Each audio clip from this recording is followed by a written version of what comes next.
സംബന്ധ ഭാഷ്യത്തിന്റെ, അതായത് ഉപോദ്ഘാത ഭാഷ്യത്തിന്റെ ടീക്കയില് മൂന്നാമത്തെ പങ്ക്തി വരെ കഴിഞ്ഞു. നാലാം പങ്ക്തി നോക്കിക്കോ. അസംഗ ആത്മധർമ്മിണ കേനാപി അസംസർഗാത് ധർമ്മി സംസർഗ പൂർവകോ ധർമ്മ സംസർഗ കുതസ്ത്യഹ ഇത്യഭിപ്രേത്യ ഉക്തം. കുതസ്ത്യ മാനെ കഹാൻസ്, എവിടെ നിന്ന് നടക്കാനാണ്. എന്താണിത്? അസംഗ ആത്മധർമ്മിണ, ധർമ്മി, ഇവിടെ ഇപ്പോൾ പറഞ്ഞു വന്നത് നമ്മുടെ ധർമ്മികൾ തമ്മിൽ പരസ്പര അധ്യാസം താതാത്മ്യം നേരിട്ടിട്ടില്ല എങ്കിൽ, ഒരു ധർമ്മിക്ക് മറ്റൊരു ധർമ്മിയായിട്ട് താതാത്മ്യമില്ല എങ്കിൽ, ഒരു ധർമ്മിയുടെ ധർമ്മത്തിന് മറ്റൊരു ധർമ്മിയായിട്ട് സംബന്ധം നേരിടത്തില്ല. അതെന്തുകൊണ്ടാ? അസംഗനായിരിക്കുന്ന ആത്മസ്വരൂപ ധർമ്മി, ആ ധർമ്മിക്ക് അസംഗ ആത്മധർമ്മിണ കേനാപി അസംസർഗാത്, സ്വരൂപത്തിൽ അവൻ അസംസർഗിയായതുകൊണ്ട് മറ്റൊരു ധർമ്മിയായിട്ട് സംസർഗം നേരിടാത്തതിനാൽ, സംബന്ധം നേരിടാത്തതിനാൽ, അതായത് നമ്മളൊരു സ്ഥലത്ത് ഒരു കയറിന് സർപ്പം എന്ന് കാണുന്ന സമയത്ത് കയറും സർപ്പവുമായിട്ടുള്ള ഒരു സംബന്ധമുണ്ട്. കയറിനെ സർപ്പമായിട്ട് കാണുകയാണ്. അപ്പൊ കയറും സർപ്പമായിട്ട് താതാത്മ്യം വരുന്നുണ്ട് എന്നാണ് സിദ്ധാന്തി പറയുന്നത്. ഇത് പൂർവപക്ഷി പ്രസംഗമാണ് ഓടുന്നത്. ഇവിടെ ഇപ്പോൾ ജഗത്തിന് ചേതനായിരിക്കുന്ന ബ്രഹ്മമായിട്ട് താതാത്മ്യം ഉണ്ടായിരുന്നു എങ്കിൽ, താദൃശ പ്രമ എന്ന് പറഞ്ഞാൽ തത് വിഷയക പ്രമ, വാസ്തവത്തിൽ ജഡവും ചേതനവും തമ്മിൽ താതാത്മ്യം ഉണ്ടായിരുന്നെങ്കിൽ ആ താതാത്മ്യത്തെ വിഷയീകരിക്കുന്ന ഒരു പ്രമ ഉണ്ടാകുകയും പിന്നെ പ്രമാജന്യ സംസ്കാരവും ആ സംസ്കാരത്തിൽ നിന്ന് ഭ്രമവും സംഭവിക്കാമായിരുന്നു. പക്ഷെ അങ്ങനെ ഒരു സ്ഥിതി വരത്തില്ല. കാരണം ചേതനനും ജഡവും തമ്മിൽ സംബന്ധിക്കത്തില്ല. സംബന്ധിക്കാത്തത് കൊണ്ട് തന്നെ സംബന്ധ വിഷയക ജ്ഞാനത്തെ പ്രമ എന്നോ, പ്രമയിൽ നിന്ന് സംസ്കാരമോ, സംസ്കാരത്തിൽ നിന്ന് ഭ്രമമോ ഉണ്ടാവത്തില്ലായിരുന്നു. ഉണ്ടാവാൻ പാടില്ല. ഇല്ലായിരുന്നല്ലോ, ഉണ്ടാവാനേ പാടില്ല. ഈ ഭാഗമാണ് സ്പഷ്ടീകരിക്കുന്നത്. അസംഗ ആത്മധർമ്മിണ കേനാപി അസംസർഗാത്, അസംഗനായിരിക്കുന്ന സംഘരഹിതനായിരിക്കുന്ന ആത്മാ എന്നുള്ള ധർമ്മിക്ക് മറ്റൊരു വസ്തുവായിട്ടും സംസർഗം, സംബന്ധം, താതാത്മ്യം ഇല്ല എന്നുള്ളത് കൊണ്ട്, താതാത്മ്യമാവട്ടെ അഥവാ ഐക്യമാവട്ടെ, ഐക്യവും താതാത്മ്യം തമ്മിൽ എന്താ വ്യത്യാസമുള്ളത്? പലയിടത്തും ഐക്യവും താതാത്മ്യം ഒരേപോലെ വരാറ്. ഇവിടെ ഇപ്പോൾ താതാത്മ്യത്തിന് ഭേദസഹിഷ്ണു അഭേദം എന്ന അർത്ഥം എടുത്തിരുന്നു. താതാത്മ്യം വന്നില്ലെങ്കിലും ഭേദസഹിഷ്ണു ഐക്യം വന്നില്ലെങ്കിലും ഭേദസഹിഷ്ണു അഭേദമായിരിക്കും താതാത്മ്യം വരട്ടെ എന്ന് പറഞ്ഞിരുന്നു. അപ്പോൾ ഇവര് സംസാരിക്കുന്ന അനുസരിച്ച് ചിന്തിക്കുകയാണിത് ഐക്യമാവാം അല്ലെങ്കിൽ താതാത്മ്യമാവാം. ഇവിടെ സംബന്ധം വരത്തില്ല, ഒരു രീതിയിൽ സംബന്ധം വരാൻ പോകുന്നില്ല. കാരണം എന്താ? അസംസരിക്ക് എവിടെ നിന്നാണ് ഐക്യം? അസംസരിക്ക് എവിടെ നിന്നാണ് താതാത്മ്യം? അതുകൊണ്ടോ കേനാപ്പി അസംസർഗാത് ധർമ്മി സംസർഗ പൂർവകോ ധർമ്മ സംസർഗ കുതസ്ത്യ, അതായത് ധർമ്മ സംസർഗം വരണമെങ്കിൽ ധർമ്മിയുടെ സംസർഗം വരണം. ധർമ്മിക്ക് സംസർഗം വരത്തില്ല, മറ്റൊരു വസ്തുവായിട്ട് മറ്റൊരു ധർമ്മിക്ക് സംസർഗം വരത്തില്ല എന്നുള്ളതിനാൽ ധർമ്മിയുടെ സംസർഗത്തിൽ നിന്ന് ഉത്പന്നമാവേണ്ട ധർമ്മങ്ങളുടെ സംസർഗം, അതായത് ഒരു ധർമ്മത്തിന്റെ, ഒരു ധർമ്മിയിലിരിക്കുന്ന ഒരു ധർമ്മം മറ്റൊരു ധർമ്മിയായിട്ട് എങ്ങനെ സംബന്ധിക്കും എന്നാണ് ചോദ്യം. എല്ലാം കഴിഞ്ഞ ക്ലാസ്സിൽ ഡീറ്റെയിൽ ചെയ്തുകൊണ്ട് മുന്നോട്ട് പോവുകയാണ് നമ്മൾ. കുതസ്ഥ, എവിടെ നിന്നുണ്ടാവാനാണ്? ഇത്യഭിപ്രേത്യ ഉക്തം, എന്നുള്ള അഭിപ്രായത്താലാണ് ഭാഷ്യത്തിൽ പറയുന്നത്. സുതരാം ഇതരേതര ഭാവ അനുപത്തി, ഏതിന്? ധർമ്മങ്ങളുടെ ഇതരേതര ഭാവം നടക്കത്തില്ലായിരുന്നു. എന്തുകൊണ്ടാ? ധർമ്മിക്ക് ഇതരേതര ഭാവം നടക്കാത്തതിനാൽ. അതായത് ഒരു ധർമ്മിക്ക് മറ്റൊരു ധർമ്മിയായിട്ട് താതാത്മ്യം വരാത്തത് കൊണ്ട് ഒരു ധർമ്മിയുടെ ധർമ്മം മറ്റൊരു ധർമ്മിയായിട്ട് സംബന്ധിക്കത്തില്ല. ഇനി ഇതിന്റെ ടീക്ക തന്നെ നോക്കിയോ. നനു ആത്മാനാത്മനോ താതാത്മ്യസ്യ തദ് ധർമ്മ സംസർഗസ്യ ച അഭാവേപി അധ്യാസ കിന്ന സ്യാത്. ചിലർ പറയാറുണ്ട്, നിങ്ങൾ അത് പറഞ്ഞിട്ടില്ലല്ലോ ഇന്നലത്തെ ക്ലാസ്സിൽ, ഈ ഒരു വിഷയത്തിന് മുന്നേ എന്തിനാണ് മറ്റു മതത്തെ ഖണ്ഡനം നടത്തിയത്? ഇത് മുന്നോട്ടുണ്ട് എന്നുള്ളത് കൊണ്ട് തന്നെയാണ് അവിടെ വെച്ച് ഖണ്ഡനം തുടങ്ങിയത്. അതായത് ജ്ഞാനാധ്യാസമേ ഉള്ളൂ, അർത്ഥാധ്യാസം ഇല്ല എന്നുള്ളതിന് ഉത്തരമാണ് പറയുന്നത്. അതായത് പൂർവപക്ഷി പ്രസംഗത്തിലാണ് തുടങ്ങുന്നത്. പരസ്പരം ധർമ്മികൾ തമ്മിൽ സംസർഗത്തിൽ പെടുന്നില്ല എങ്കിൽ ഇനിയിപ്പോൾ മുന്നോട്ട് പോയിട്ട് ഭ്രമാത്മകമായിരിക്കുന്ന ജ്ഞാനം ഉണ്ടാവാൻ പാടില്ലായിരുന്നു. ആ ഭ്രമാത്മക ജ്ഞാനമാണ് ജ്ഞാനാധ്യാസം. അതിന് വിഷയമാണ് അർത്ഥാധ്യാസം. ഇത് നമ്മൾ ജ്ഞാനാധ്യാസവും അർത്ഥാധ്യാസവും സിദ്ധിക്കുന്നതിന്റെ പൂർവ്വഭൂമികയായിരിക്കുന്ന പൂർവപക്ഷ പ്രസംഗമാണ്. ഇതിന്റെ നേർ വിപരീതമായിരിക്കും സിദ്ധാന്തി സിദ്ധിക്കാൻ പോകുന്നത്. അവിടെ നമ്മൾക്ക് മനസ്സിലാവും ജ്ഞാനാധ്യാസം നടക്കണമെങ്കിൽ അവിടെ ഒരു അർത്ഥാധ്യാസം നടന്നിട്ടുണ്ട് എന്ന്. ഓക്കെ, കുറെ മുന്നേ ഈ പ്രസംഗം പറഞ്ഞു തുടങ്ങിയെന്നുള്ളൂ. കാരണം ഇതിനെ ഖണ്ഡനം നടത്താൻ കുറെ പേര് ഇപ്പോഴും നിലനിൽക്കുന്നുണ്ട് എന്നുള്ളത് കൊണ്ട് നമ്മൾ ഇവിടുന്ന് പ്രസംഗം തുടങ്ങുന്നത്. നനു ആത്മാനാത്മനോഹു, ആത്മ എന്നുള്ള ധർമ്മിയും അനാത്മ എന്നുള്ള ധർമ്മിയും അവർ തമ്മിൽ താതാത്മ്യസ്യ താതാത്മ്യം സംഭവിക്കത്തില്ല. നനു ആത്മാനാത്മനോഹു താതാത്മ്യസ്യ അഭാവേ ആയിട്ട് അന്വയിച്ചോ. ധർമ്മ സംസർഗസിച്ച അഭാവി, ആത്മാനാത്മാക്കൾ തമ്മിലുള്ള താതാത്മ്യം വരാൻ പോകുന്നില്ല, അവയുടെ ധർമ്മവുമായിട്ടുള്ള സംസർഗം വരാൻ പോകുന്നില്ല. ആയ സ്ഥിതിക്ക് അഭാവേപി, അങ്ങനെയാണെങ്കിൽ പോലും, അതായത് ധർമ്മിയുടെ താതാത്മ്യമോ ഐക്യമോ ഇല്ലെങ്കിലും ധർമ്മത്തിന്റെ സംബന്ധമില്ലെങ്കിൽ പോലും, മൂന്നെണ്ണമേ, രണ്ടെണ്ണാക്കി എടുത്താൽ ധർമ്മിയുടെ സംബന്ധം സാമാന്യം എടുത്താൽ മതി. സംബന്ധത്തെ രണ്ടാക്കിയാല് ധർമ്മിയുടെ താതാത്മ്യം ഒരു സംബന്ധം, അതേപോലെ തന്നെ ധർമ്മിയുടെ ഐക്യം മറ്റൊരു സംബന്ധം.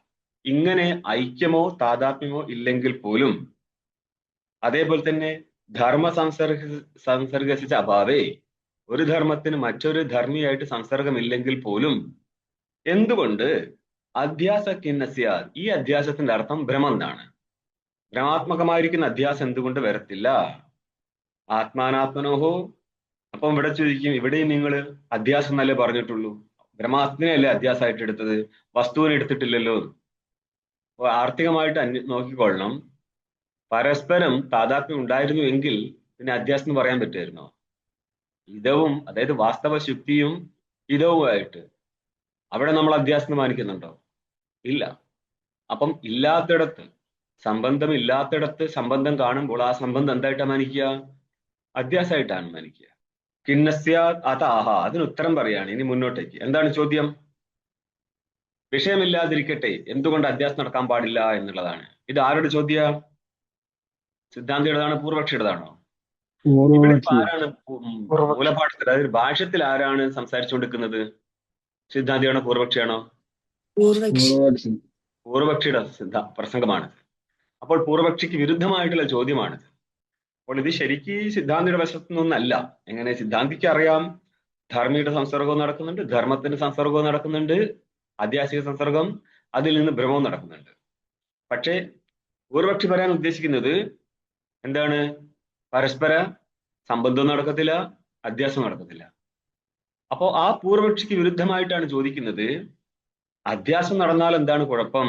എപ്പോൾ ധർമ്മികൾ തമ്മിൽ സംബന്ധമില്ലെങ്കിലും ഒരു ധർമ്മത്തിന് മറ്റൊരു ധർമ്മിയായിട്ട് സംബന്ധമില്ലെങ്കിൽ പോലും എന്തുകൊണ്ട് അധ്യാസം നടക്കാൻ പാടില്ല എന്ന് പൂർവക്ഷിയോട് ചോദിക്കുമ്പോൾ പൂർവക്ഷിയാണ് ഇതിന് ഉത്തരം കൊടുക്കുന്നത് ഭാഷ്യത്തില്.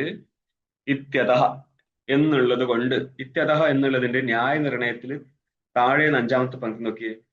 ഇതി ശബ്ദേന അഭേദ പ്രമിത്യഭാവോ ഹേതുരുക്ത. ന്യായ നിർണയത്തിന്റെ താഴെന്ന് 5-ാം പങ്ക്തി. ഇതി അതഹ എന്നുള്ള സ്ഥലത്ത് ഇതി ശബ്ദം കൊണ്ട് അഭേദ പ്രമിത്യഭാവോ, അഭേദപ്രമിതി ഇല്ലെങ്കിൽ പോലും എന്തുകൊണ്ട് ഭ്രമം നടക്കത്തില്ല? അപ്പൊ ഒരു സ്റ്റെപ്പ് ഇവിടെ വിട്ടുകളഞ്ഞിട്ടുണ്ട്. അഭേദപ്രമിതി പ്രമ നടക്കണമെങ്കിൽ എന്ത് വേണം? അഭേദപ്രമ നടക്കണമെങ്കിൽ എന്ത് വേണം? ഏത് തമ്മിൽ അഭേദപ്രമേയ? യുഷ്മദാർത്ഥവും അസ്മദാർത്ഥവും തമ്മിൽ താതാത്മ്യമില്ലെങ്കിൽ പ്രമേയം ഉണ്ടാവത്തില്ല. എന്ന് പറഞ്ഞാൽ പ്രമയ്ക്ക് താതാത്മ്യം എന്ന ഉദ്ദേശം എന്താണ്? വാസ്തവ സംബന്ധം. വാസ്തവ സംബന്ധം ഉണ്ടായിരുന്നെങ്കിൽ വാസ്തവ സമ്പത്തെ വിഷയീകരിക്കുന്ന ഒരു പ്രമേയം ഉണ്ടാകാമായിരുന്നു. ഇവിടെ പറയാണ് പ്രമേയം ഇല്ലെങ്കിൽ പോലും എന്തുകൊണ്ട് അധ്യാസം നടക്കത്തില്ല? ശരി, ഇത് പൂർവക്ഷിക്ക് എതിരായ മുഖത്ത് നോക്കിക്കഴിഞ്ഞാൽ എന്തുകൊണ്ട് അധ്യാസം നടക്കത്തില്ല എന്ന് ആക്ഷേപിക്കാം. പൂർവക്ഷി തുടങ്ങുന്ന സ്ഥിതി ആയതുകൊണ്ട് അഭേദപ്രമിത്യഭാവം, അഭേദപ്രമിതി നടക്കാത്തത് കൊണ്ട് തന്നെ എന്ത് നടക്കത്തില്ല? പൂർവക്ഷിയുടെ വശത്തുനിന്ന് അത് തന്നെ വരും. അധ്യാസോ മിഥ്യേതി ഭവിതും യുക്തം എന്ന് പറഞ്ഞാല് അധ്യാസം നടക്കാൻ പറ്റത്തില്ല എന്നാണ്. എന്നപ്പോൾ അധ്യാസം നടക്കാൻ പറ്റത്തില്ല, അതിന് കാരണമാണ് പ്രമിതിയുടെ അഭാവം. പ്രമിതി നടക്കാൻ പാടില്ല, അതിന് കാരണമാണ് വിഷയങ്ങൾ തമ്മിലുള്ള താതാത്മ്യം ഇല്ല എന്നുള്ളത്. അപ്പൊ പിറകോട്ടും പോരും. അപ്പോൾ വിഷയങ്ങൾ തമ്മിൽ താതാത്മ്യം ഇല്ല എന്നുള്ളതിനാൽ താതാത്മ്യ വിഷയക പ്രമിതി നടക്കത്തില്ല.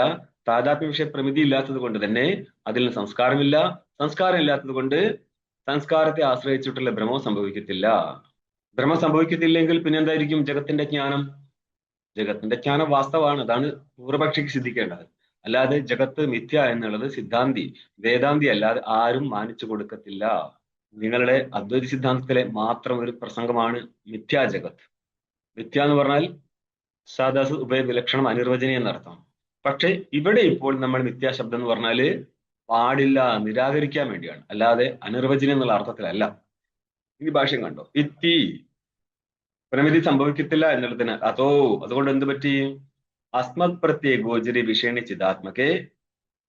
ഈ ഭാഗം എടുക്കുന്നതിന് മുന്നേ നമുക്ക് ഭാഷ്യം തുടക്കത്തിൽ നിന്ന് നോക്കിക്കുക, അല്ലെങ്കിൽ നിങ്ങൾക്ക് ഇവിടുത്തെ സംബന്ധം കിട്ടത്തില്ല.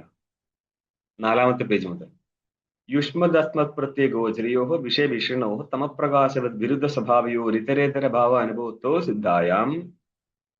യുഷ്മദ് എന്നുള്ളത് യുഷ്മദാർത്ഥം, അസ്മദാർത്ഥം എന്ന് പറഞ്ഞ ശബ്ദത്തിന്റെ വിഷയം. പ്രത്യയം എന്ന് ഉദ്ദേശിച്ചത് കൊണ്ട് പ്രതീതി പ്രത്യയവും അതേപോലെ തന്നെ പ്രതീയത ഇതി പ്രത്യയവും, അങ്ങനെ ജ്ഞാനവും ജ്ഞാനത്തിന്റെ വിഷയവും രൂപത്തിൽ യുഷ്മദാർത്ഥവും അസ്മദാർത്ഥവും വ്യത്യാസം ഉൾപ്പെടുന്നുണ്ട്. പിന്നെ ഇതാണ് ഗോചരം. ഗോചരം എന്ന് പറഞ്ഞാല് ജ്ഞാന വിഷയം. ഒന്ന് അഹം ജ്ഞാനത്തിന്റെ വിഷയമാണ്, മറ്റൊന്ന് ഇതം ജ്ഞാനത്തിന്റെ വിഷയമാണ്. ഈ രീതിയിൽ വ്യത്യാസപ്പെട്ടിരിക്കുന്ന രണ്ട് പദാർത്ഥങ്ങള് അതാരൊക്കെയാണ്? ഒന്ന് വിഷയം, ഒന്ന് വിഷയിയാണ്. ഇവ തമസും പ്രകാശവും പോലെ വിരുദ്ധ സ്വഭാവത്തോട് കൂടിയിരിക്കുന്നതിനാൽ ഇതരേതര ഭാവം എന്ന് പറഞ്ഞ താതാത്മ്യം സംഭവിക്കത്തില്ല എന്നിരിക്കെ തദ്ധർമാണമപ്പി ധർമ്മി യുഷ്മദാർത്ഥവും അസ്മദാർത്ഥവുമാണ്, പദാർത്ഥമാണ്. അവയുടെ ധർമ്മങ്ങൾ തമ്മിലും പരസ്പരം, അതായത് ഒരു ധർമ്മം മറ്റൊരു ധർമ്മിയിലേക്ക് അധ്യസിക്കപ്പെടത്തില്ല എന്ന് പറഞ്ഞാൽ സംബന്ധിക്കപ്പെടത്തില്ല. അധ്യാസം പോട്ടെ, സംബന്ധം ആദ്യം പറയാം. ടീക്കെ, കാരണം ഇത് അധ്യാസം എടുക്കല്ല, സംബന്ധത്തെ എടുക്കുക. കാരണം പൂർവപക്ഷി പറയാണ് അധ്യാസം നടക്കണമെങ്കിൽ പ്രമ വേണം. കാരണം അധ്യാസത്തിന് കാരണമാണ് സംസ്കാരത്തിന് കാരണമാണ് പ്രമയ്ക്ക് കാരണമാണ് യഥാർത്ഥ വസ്തു. അപ്പോൾ നിങ്ങൾക്ക് ഇവിടെ യുഷ്മദസ്മദ അർത്ഥങ്ങൾ തമ്മിൽ സംബന്ധിച്ചിട്ട് ഈ ജഗത്തിന്റെ ജ്ഞാനം, എല്ലാ ജ്ഞാനവും യുഷ്മദസ്മദ അർത്ഥങ്ങൾ സംബന്ധിച്ചിട്ടാണ് എന്നാണ് സിദ്ധാന്തി പറയുന്നത്. ഇവിടെയാണ് പൂർവപക്ഷി പറയുന്നത് ഇങ്ങനെയൊരു യുഷ്മദസ്മദ അർത്ഥങ്ങളുടെ ആധ്യാസിക സംബന്ധം കൊണ്ട് ഇവിടെ ഭ്രമം സംഭവിക്കണമെങ്കിൽ ഭ്രമത്തിന് കാരണമായിട്ട് സംസ്കാരം വേണം, സംസ്കാരത്തിന് കാരണമായിട്ട് പ്രമ വേണം. പ്രമയില്ലാതെ ഭ്രമം സംഭവിക്കത്തില്ല, ചുരുക്കി പറഞ്ഞ. അതായത് യഥാർത്ഥ സർപ്പത്തെ കണ്ടിട്ടില്ല എങ്കിൽ കയറിൽ ഒരു സർപ്പത്തിന്റെ ഭ്രമം നടക്കത്തില്ലായിരുന്നു. മാത്രമല്ല, ഒന്നുകൂടി വിശദീകരിച്ചാൽ അയം സർപ്പ എന്നുള്ള സ്ഥലത്ത് അയം എന്നുള്ള ഇതത്വന് ഗൃഹ്യമാണമായിരിക്കുന്ന സാമാന്യ അംശമുണ്ട്, സർപ്പത്തിന് ഗ്രഹിക്കപ്പെടുന്ന വിശേഷ അംശമുണ്ട്. ഇത് വാസ്തവ സർപ്പ സ്ഥലത്ത് ശരിയാണ്. അവിടെ വാസ്തവ സർപ്പത്തിന്റെ ജ്ഞാനം പ്രമയാണ്. ആ പ്രമാജന സംസ്കാരത്തിൽ നിന്ന് മാത്രമാണ് കയറിലൊരു സർപ്പത്തെ കാണാൻ പറ്റത്തുള്ളൂ. ആയ സ്ഥിതിക്ക് ഈ ജഗത്ത് ഭ്രമമാണെന്ന് മാനിക്കണമെങ്കിൽ സംസ്കാരം ഉണ്ടായിരിക്കണം, സംസ്കാരത്തിന് കാരണമായിട്ട് പ്രമയുണ്ടായിരിക്കണം. ഇതാണ് പൂർവപക്ഷിയുടെ ആക്ഷേപം. സിദ്ധാന്തി പറയാ എല്ലാ സ്ഥലത്തും പ്രമാജന്യ സംസ്കാരത്തിൽ നിന്ന് ഭ്രമം വരണം നിർബന്ധമൊന്നുമില്ല, ഭ്രമജന്യ ഭ്രമവും വരാം. ഈ ജഗത്ത് മൊത്തം എല്ലാ കാലത്തും ഭ്രമമായിട്ടിരിക്കുകയാണ്, അല്ലാതെ ഇവിടെ ഒരു വാസ്തവ വസ്തുവില്ല. പിന്നെ എവിടെ നിന്നാണ് നിങ്ങൾ പറയുന്ന അനുസരിച്ച് ദൃഷ്ടാന്തം തരാൻ പറ്റുക? ठीक है. ഈ ഒരു സ്ഥലത്ത് പൂർവപക്ഷിക്ക് അനുസരിച്ച് ഒരിക്കലും തിരിച്ചുത്തരം കൊടുക്കാൻ പറ്റൂല സിദ്ധാന്തിക്ക്. എന്തുകൊണ്ടാ? മിഥ്യാജഗത്തിൽ എവിടുന്നാണ് ഇനി സത്യജഗത്തിന് ഉണ്ടാക്കിയിട്ട് ദൃഷ്ടാന്തം കൊടുക്കുക? അപ്പോൾ പരസ്പരം താതാത്മ്യം ഉണ്ടെങ്കിൽ മാത്രമേ, അതായത് യുഷ്മദാർത്ഥവും അസ്മദാർത്ഥവും തമ്മിൽ പരസ്പരം താതാത്മ്യമോ ഐക്യമോ ഉണ്ടായിരുന്നുവെങ്കിൽ ആ ഐക്യത്തെ അല്ലെങ്കിൽ താതാത്മ്യത്തെ വിഷയീകരിക്കുന്ന ജ്ഞാനം പ്രമേയാവാം, പ്രമേയിൽ നിന്ന് സംസ്കാരം ഉണ്ടാവാം, സംസ്കാരത്തിൽ നിന്ന് ഭ്രമം ജനിക്കാം. പക്ഷേ ഇവിടെ പരസ്പരം ധർമ്മികൾ തമ്മിലുള്ള താതാത്മ്യമോ ഒരു ധർമ്മത്തിന് മറ്റൊരു ധർമ്മിയിലുള്ള സംസർഗമോ ഇല്ലാത്തത് കൊണ്ട് തദ്വിഷയകമായിരിക്കുന്ന ഒരു ജ്ഞാനം പ്രമേയം ഉണ്ടാവത്തില്ല, അതിൽ നിന്ന് സംസ്കാരം ഉണ്ടാവത്തില്ല, സംസ്കാരജന്യമായിരിക്കുന്ന ഭ്രമവും സംഭവിക്കാൻ പോകുന്നില്ല. ഭ്രമം സംഭവിക്കാൻ പോകുന്നില്ല എന്നുള്ളത് കൊണ്ട് ഈ ജഗത്തിന്റെ ജ്ഞാനം വാസ്തവമാണ് എന്നാണ് പൂർവപക്ഷിയുടെ ആക്ഷേപം. സുതരാം ഇതരേതര ഭാവാനുഭൂതി തദ്ധർമാണവ സുതരാം ഇതരേതര ഭാവാനുഭൂതി. അതായത് ധർമ്മികൾ തമ്മിൽ ഇതരേതര ഭാവം താതാത്മ്യം സംഭവിക്കത്തില്ല എന്നുള്ളത് കൊണ്ട് ഒരു ധർമ്മത്തിന് മറ്റൊരു ധർമ്മത്തിലുള്ള ഇതരേതര ഭാവം എന്ന് ഉദ്ദേശിച്ചത് ടീക്കൽ എന്താ പറയുന്നത്? ധർമ്മ്യന്തരെ ധർമാണാം ഭാവ സംസർഗം എന്നേ അർത്ഥമുള്ളൂ. മറ്റൊരു ധർമ്മിയില് ഒരു ധർമ്മത്തിന്റെ, അതായത് അയോളഗോളകം എന്നുള്ള ധർമ്മിയില് മറ്റൊരു ധർമ്മിയായിരിക്കുന്ന അഗ്നിയുടെ ധർമ്മമായിരിക്കുന്ന ദാഹകത്വത്തിന്റെ സംസർഗം സംബന്ധം വരത്തില്ല. അതഹ സംബന്ധം വരത്തില്ല എന്നുള്ളതിനാൽ സംബന്ധജന്യമായിരിക്കുന്ന ജ്ഞാനവും വരുന്നില്ല എന്നുള്ളത് കൊണ്ട് എന്ത് പറ്റി? അസ്മപ്രത്യയ ഇനി തുടങ്ങുകയാണ്. നമ്മൾ കുറച്ച് ഭാഗം ന്യായനിർണയത്തിൽ നിന്നാണ് എടുത്തത്, അന്വയിക്കാൻ ഇതി എന്നുള്ളത്. അസ്മത് പ്രത്യയഗോചരേ വിഷയിണി ചിദാത്മകേ. അസ്മത് അതെന്താണ്? പ്രത്യയമാണ്, ഗോചരവുമാണ് ആണല്ലോ. ഇങ്ങനെ മനസ്സിലായിക്കൊള്ളണേ. അസ്മത് അർത്ഥം ശബ്ദത്തിന്റെ, അസ്മത് ശബ്ദത്തിന്റെ അർത്ഥം അത് പ്രത്യയമാണ്, അത് ഗോചരവുമാണ്. ഗോചരം എന്ന് പറഞ്ഞാൽ വ്യവഹാര വിഷയം എന്നർത്ഥം. ഞാൻ എന്നുള്ള വ്യവഹാരത്തിന് വിഷയമായിട്ടിരിക്കുന്ന വാസ്തവ വസ്തു. അതേപോലെ തന്നെ അത് പ്രത്യയമാണ്, പ്രതീതി പ്രത്യയം എന്നുള്ള അർത്ഥത്തിൽ അത് പ്രത്യയമാണ്. ഇങ്ങനെ ഇരിക്കുന്ന വിഷയിയായിരിക്കുന്നേ, വിഷയം ഏതിനാണോ ഉള്ളത് അതാണ് വിഷയി. ജ്ഞാനമാണ് വിഷയി, പദാർത്ഥം മറ്റ്, അതായത് ഗ്രഹിക്കപ്പെടുന്ന വസ്തു ആയിരിക്കും വിഷയം. ഈ അസ്മദാർത്ഥം എന്നുള്ളത് വിഷയിയാണ്. അതെന്തുകൊണ്ടാ? ചിദാത്മകനാണ്, ചൈതന്യ സ്വരൂപമാണവൻ. ചിദാത്മകേ, ഇത്രയും കോമട്ടോ. ഈ ഒരു ചൈതന്യ വസ്തുവിൽ യുഷ്മദ് പ്രത്യയ ഗോചരസ്യ വിഷയസ്യ തദ്ധർമാണാഞ്ച അധ്യാസഃ. ഈ അധ്യാസം ഉദ്ദേശിച്ചത് ബ്രഹ്മമാണ്. ഇനി ഇതിന്റെ പങ്ക്തി തീരുന്നേരം 9ാമത്തെ പേജ് കാണാം. മിഥ്യേതി ഭവതി യുക്തം, അതുമായിട്ട് അന്വയിക്കുക. ഈ ഒരു ഭ്രമം മിഥ്യയാകുന്നു എന്ന് പറഞ്ഞാല് ഭ്രമ വാസ്തവമാണ് എന്നല്ല ഇവിടെ അർത്ഥം. ഭ്രമം സംഭവിക്കാൻ പാടില്ലായിരുന്നു എന്നാണ്. അതുകൊണ്ട് ശ്രദ്ധിച്ചോളൂ ഈ ഭാഷ്യം പോകുന്നേരം. പ്രത്യേകിച്ചും അദ്വൈതസിദ്ധിയുടെ ക്ലാസ് വേറെ ഓടുന്നതുകൊണ്ട് ആ ക്ലാസ്സിൽ ഇരിക്കുന്ന ആൾക്കാർ ഇവിടെ കേൾക്കുന്നേരം ഭ്രമിക്കാൻ കൂടുതൽ സാധ്യതയുണ്ട്. അവിടെ മൊത്തം മിഥ്യ എന്നുള്ളത് അനിർവചനീയതാ വചനഹ എന്നുള്ള അർത്ഥത്തിലാ പോവുക. ഓക്കെ, ഇവിടെ ഇപ്പോൾ അപഹ്നവാർത്ഥത്തിലാ പോവുക, നിരാകരിക്കാനാണ്. അധ്യാസം മിഥ്യ, ഈ അധ്യാസം സംഭവിക്കാനേ പാടില്ല. ഏത് അധ്യാസം? ജ്ഞാനാധ്യാസമാണോ അർത്ഥാധ്യാസമാണോ സംഭവിക്കാൻ പാടില്ല എന്ന് പറയുന്നത്? അർത്ഥങ്ങൾ തമ്മിൽ പരസ്പരം സംബന്ധിക്കത്തില്ല എന്നുള്ളത് കൊണ്ട് ആ പരസ്പര സംബന്ധ വിഷയകമായിരിക്കുന്ന ഒരു പരമ്പര മനസ്സിലാക്കണം. അർത്ഥങ്ങൾ തമ്മിൽ പരസ്പരം സംബന്ധിക്കാത്തത് കൊണ്ട് തസംബന്ധ വിഷയക പ്രമേയില്ല, പ്രമേയെ ഗ്രഹിച്ചും കൊണ്ടുള്ള ഒരു സംസ്കാരമില്ല, സംസ്കാരജന്യമായിരിക്കുന്ന ഭ്രമമില്ല. ഇവിടെ പിടിച്ചത് ഭ്രമം നടക്കത്തില്ല എന്ന് നേരിട്ട് കയറിപ്പോയതാണത്. ബാക്കി എല്ലാ വിശദീകരണവും എവിടെയാ കൊടുത്തത്? ടീക്കയിലൂടെ വന്നത്. ഇത്രയും പിറകു അതിന്റെ പ്രക്രിയകൾ ഉണ്ടെന്ന് മനസ്സിലാക്കിയോ? അപ്പൊ എന്ത് പറഞ്ഞു? യുഷ്മത് പ്രത്യയഗോചരസ്യ. ഒന്ന് യുഷ്മത് അർത്ഥത്തെടുക്കുക, അത് പ്രത്യയമാണോ? യുഷ്മത് പ്രത്യയമാണോ അല്ല അസ്മതാണോ പ്രത്യയം? രണ്ടും പ്രത്യയമാണ്. അതിന് വിപത്തിക്ക് വ്യത്യാസം ഉണ്ടായിരുന്നു. പ്രതീയതേ ഇതി പ്രത്യയമാണ് യുഷ്മദർത്ഥം, പ്രതീതി പ്രത്യയമാണ് അസ്മദർത്ഥം. രണ്ടും പ്രത്യയം തന്നെയാണ്. അത് ഗോചരമാണോ? ആണ്. ഗോചരം എന്ന് പറഞ്ഞാല് വ്യവഹാര വിഷയമാണ്, രണ്ടും വ്യവഹാര വിഷയമാണ്. ഇങ്ങനെ ഇരിക്കുന്നേ ഒന്നുകൂടി വിശദീകരിച്ചതാണ്. അത് ഏതാണ്? വിഷയസ്യ, അത് വിഷയമാണ്, വിഷയല്ല. അപ്പോൾ വിഷയസ്യ അധ്യാസഃ, ഒന്ന് വിഷയത്തിന്റെ അധ്യാസം, യുഷ്മദാർത്ഥമായിരിക്കുന്ന വിഷയത്തിന്റെ അധ്യാസം എവിടെ? പൂർവപംക്തി എടുക്കുക, വിഷയിണി. അപ്പോൾ യുഷ്മദാർത്ഥം അസ്മദാർത്ഥമായിരിക്കുന്ന വിഷയില് അധ്യസിക്കുക എന്നുള്ളത് നടക്കുന്ന കാര്യമല്ല. ഒന്ന്. രണ്ടാമത്തെ എന്താ? തദ്ധർമാണാം, യുഷ്മദാർത്ഥത്തിന്റെ ധർമ്മങ്ങൾ എവിടെ അധ്യസിക്കണം? അസ്മദർത്ഥത്തില്. അസ്മദർത്ഥേ വിഷയിണി. വിഷയില് വിഷയത്തെ അധ്യസിക്കുക അഥവാ വിഷയത്തിന്റെ ധർമ്മങ്ങളെ അധ്യസിക്കുക എന്നുള്ളത് അധ്യാസഃ. ഇനി വരാൻ പോകുന്ന പദമാണ് മിഥ്യ. ഈ അധ്യാസം എന്നുള്ള ഭ്രമം മിഥ്യയാകുന്നു എന്ന് പറയുന്ന അർത്ഥം പാടില്ല, നടക്കത്തില്ല എന്ന് പറയുന്നത്. ഈ ഒരു അധ്യാസം നടക്കാനേ പറ്റത്തില്ല. ഏത്? സിദ്ധാന്തി പറയുന്നുണ്ടല്ലോ, അസ്മദാർത്ഥത്തിൽ യുഷ്മദാർത്ഥത്തിന്റെയോ അല്ലെങ്കിൽ യുഷ്മദാർത്ഥത്തിന്റെ ധർമ്മങ്ങളുടെയോ അധ്യാസം എന്ന് പറയുന്ന ഭ്രമജ്ഞാനം അത് സംഭവിക്കത്തില്ല. അതെന്തുകൊണ്ടാ? അതിന്റെ കാരണമായിരുന്നു സംസ്കാരത്തിന്റെ കാരണമായിരുന്നു. പ്രമയ്ക്ക് കാരണമാണ് വിഷയം. ഏതാണ് വിഷയം? യുഷ്മദാർത്ഥവും അസ്മദാർത്ഥവും തമ്മിലെ താദാത്മ്യമാണ് ഒരു വിഷയം. അല്ലെങ്കിലോ അസ്മദാർത്ഥത്തിലെ യുഷ്മദാർത്ഥങ്ങളുടെ ധർമ്മങ്ങളെ താദാത്മ്യമാണ്. അത് രണ്ടും സംഭവിക്കത്തില്ല.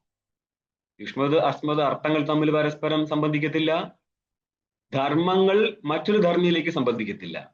പിന്നെ എവിടുന്നാണ് തദ്വിഷയക ജ്ഞാനം? പ്രമയില്ലെങ്കിൽ എവിടുന്ന് സംസ്കാരം ഇല്ലെങ്കിൽ എവിടുന്ന് ഭ്രമം? അതുകൊണ്ട് അസ്മദാർത്ഥത്തിലെ യുഷ്മദാർത്ഥങ്ങളുടെ സംബന്ധം ഗ്രഹിക്കുക എന്നുള്ള അധ്യാസവും അതേപോലെ യുഷ്മദ അർത്ഥങ്ങളുടെ ധർമ്മങ്ങളെ അസ്മദാർത്ഥത്തിൽ ഗ്രഹിക്കുക എന്നുള്ള അധ്യാസവും സംഭവിക്കത്തില്ല. ഇതാണ് പറഞ്ഞത്. ഒരു ഘട്ടം കഴിഞ്ഞു, തീർന്നിട്ടില്ല. തദ് വിപര്യേണ, ഇതങ്ങ് തീർത്തേക്കാം, എന്നിട്ട് ടീക്കയിലേക്ക് വരാം. ആദ്യം മനസ്സിലാക്കിയോ? തദ് വിപരീണ എന്ന് പറഞ്ഞാല് നേരെ തലതിരിച്ച്. ഇപ്പൊ എന്താ പറഞ്ഞത്? വിഷയില് അധ്യസിച്ചതാണ്. ഇനി തലതിരിച്ചു കഴിഞ്ഞാല് വിഷയത്തിൽ അധ്യസിക്കുക. കയറിൽ സർപ്പം അധ്യസിക്കപ്പെടുകയാണോ അല്ല സർപ്പത്തിൽ കയർ അധ്യസിക്കപ്പെടുകയാണോ? നിങ്ങൾ കയറിൽ സർപ്പാധ്യാസം കേട്ടിട്ടുള്ളൂ. വാസ്തവത്തിൽ ഇവിടെ രണ്ടുമുണ്ട്. രണ്ടുമുണ്ട് എന്ന് പറയുമ്പോൾ ആ പറഞ്ഞ 8 അധ്യാസങ്ങളുണ്ടല്ലോ, അവിടുത്തെ സ്വരൂപാധ്യാസ സംസർഗാധ്യാസത്തെ അങ്ങോട്ട് കൊണ്ടുവരിക. എന്നിട്ട് അതിൽ ഒന്നേ ഉണ്ടാവത്തുള്ളൂ എവിടെ? അധ്യസ്ഥ വസ്തുവില്. അധിഷ്ഠാനം വാസ്തവമായതുകൊണ്ട് അധിഷ്ഠാനത്തിന്റെ സ്വരൂപാധ്യാസമില്ല.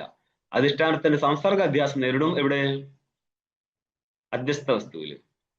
ഇത് മനസ്സിലാക്കാൻ കുറച്ച് പാടാണ്. ബാക്കി 6 അധ്യാസം മനസ്സിലായാലും ഇത് പൊടിവിട്ടാൻ തലേക്കേറ്റ് വെക്കാം പരൂഷയ്ക്ക്. അല്ലാതെ കറക്റ്റ് മനസ്സിലാക്കണ ചെറിയൊരു കലാതാമസം ഉണ്ടാവും ഈ ഒരു കാര്യത്തിൽ. ബാക്കിയെല്ലാം പെട്ടെന്ന് മനസ്സിലാവും.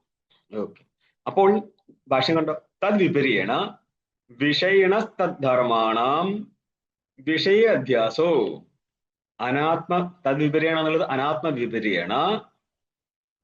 ഇപ്പൊ ഇവിടെ എന്താ പറഞ്ഞത്? വിഷയിണി ചിദാത്മകെ വിഷയസ് അധ്യാസ, അല്ലെങ്കിൽ വിഷയധർമ്മങ്ങളുടെ അധ്യാസം എന്നാ.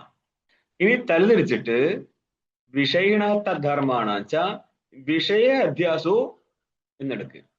വിഷയത്തില്, ഉദാഹരണത്തിന് സർപ്പത്തില് കയറിന്റെ അധ്യാസം നടക്കുവോ?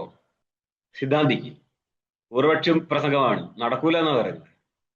ठीक അതായത് വിഷയത്തില് വിഷയുടെ അധ്യാസമോ വിഷയുടെ അധ്യാസം വിഷയത്തിലോ സംഭവിക്കത്തില്ല. തദ്വിപരീണ വിഷയിണത്ത ധർമാണാച്ച. നേരെ തരംതിരിച്ച് വിഷയുടെ അധ്യാസമോ അല്ലെങ്കിൽ വിഷയുടെ ധർമ്മങ്ങളുടെ അധ്യാസമോ എവിടെ? വിഷയേ മിഥ്യേതുഭാവിതം യുക്തം. ആ അധ്യാസവും മിഥ്യ എന്ന് പറഞ്ഞാൽ നടക്കത്തില്ല, അപലാപനം നടത്തുകയാണ്, നടക്കൂല. എന്ത് നടക്കൂല? വിഷയത്തിലെ വിഷയുടെ അധ്യാസമോ എന്ന് പറഞ്ഞാൽ ഭ്രമമാണ്. വിഷയത്തിൽ വിഷയെ കാണുകയോ അല്ലെങ്കിൽ വിഷയത്തില് വിഷയുടെ ധർമ്മത്തെ അറിയുകയോ, കാണുക എന്ന് പറഞ്ഞാൽ അറിയുകയോ ചെയ്യുക എന്നുള്ളത് നടക്കത്തില്ല. അതെന്തുകൊണ്ടാണ് നടക്കാത്തത്? അങ്ങനെ നടക്കണമെങ്കിൽ സംസ്കാരം വേണം, സംസ്കാരത്തിന് പ്രമ വേണം, പ്രമയ്ക്ക് വാസ്തവസ്തു വേണം. ഇങ്ങനൊരു വാസ്തവസ്തു നിലനിൽക്കത്തില്ല. എങ്ങനെയുള്ള വാസ്തവസ്തു നിലനിൽക്കത്തില്ല? വിഷയത്തില് ഉള്ള വിഷയുടെ അധ്യാസം നടക്കണമെങ്കിൽ പൂർവ്വ അല്ലെങ്കിൽ സംസ്കാരം നടക്കണം. വിഷയത്തിലുള്ള വിഷയുടെ ധർമ്മങ്ങളുടെ സംബന്ധമോ വാസ്തവത്തിൽ ഇല്ലാത്തത് കൊണ്ട് അത് വിഷയ പ്രമ സംഭവിക്കത്തില്ല. പ്രമയില്ലാത്തത് കൊണ്ട് സംസ്കാരമില്ല, സംസ്കാരം ഇല്ലാത്തത് കൊണ്ട് അധ്യാസം വരത്തില്ല. ഇനി നിങ്ങൾ ഇതിന്റെ ടീക്കാഭാഗത്തേക്ക് വന്നോ.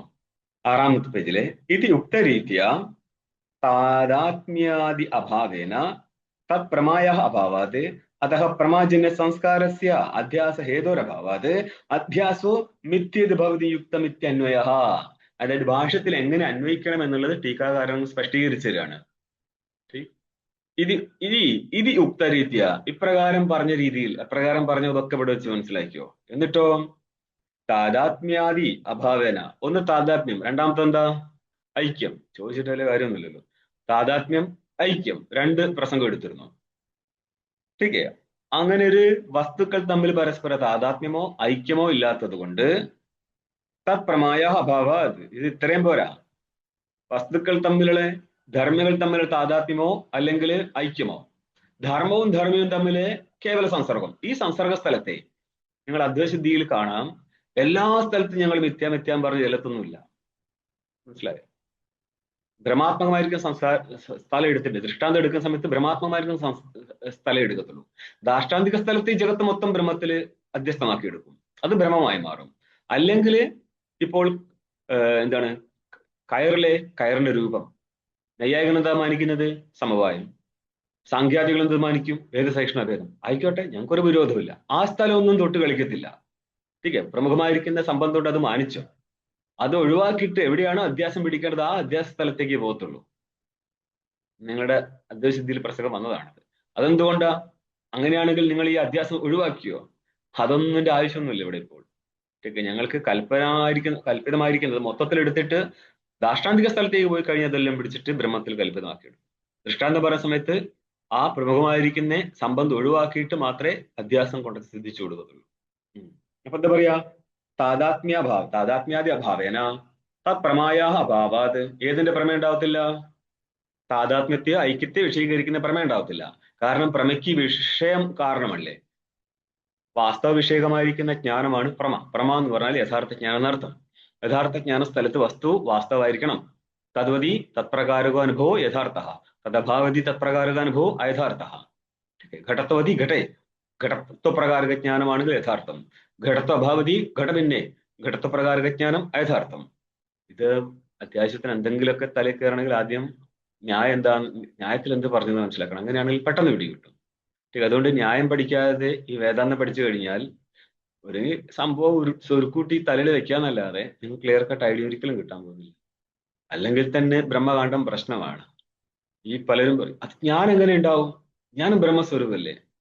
ठीक അവിടെ നിന്ന് മുതൽക്ക് തുടങ്ങും പ്രശ്നം. അതും സോക്കോള് ഗുരുക്കന്മാരുടെ ശിഷ്യന്മാരല്ല താനും, ശാസ്ത്രം പഠിച്ചവരുടെ ശിഷ്യന്മാർ പോലും ഗുരുവും ഒരേപോലെ ബുദ്ധിമുട്ടുന്ന ഒരു സ്ഥലമാണ് ജ്ഞാനം എന്നുള്ള സ്ഥലം. ठीक നമ്മൾ ഇതിന്റെ മുന്നേ പറഞ്ഞിട്ടുണ്ടോ? ഇന്നത് ഏകാന്തേന അഭിഷേക ആത്മപ്രത്യേക ഗോചരത്വ എന്ന് പറഞ്ഞിട്ടുണ്ടോ? 7ാമത്തെ പേജ്. ठीक അത് നിങ്ങൾക്ക് 2 പേജ് കഴിയട്ടെ, 12ാമത്തെ പേജിലോ മറ്റോ വരുമല്ലോ. ആത്മാ തീർത്തും വിഷയമല്ല എന്നല്ല.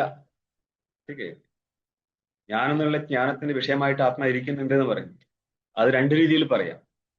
സാക്ഷി സ്വരൂപത്തിൽ അഹം ബുദ്ധിക്ക്, അഹം ബുദ്ധി തന്നെ സാക്ഷി സ്വരൂപന്റെ കത്തലാണ്.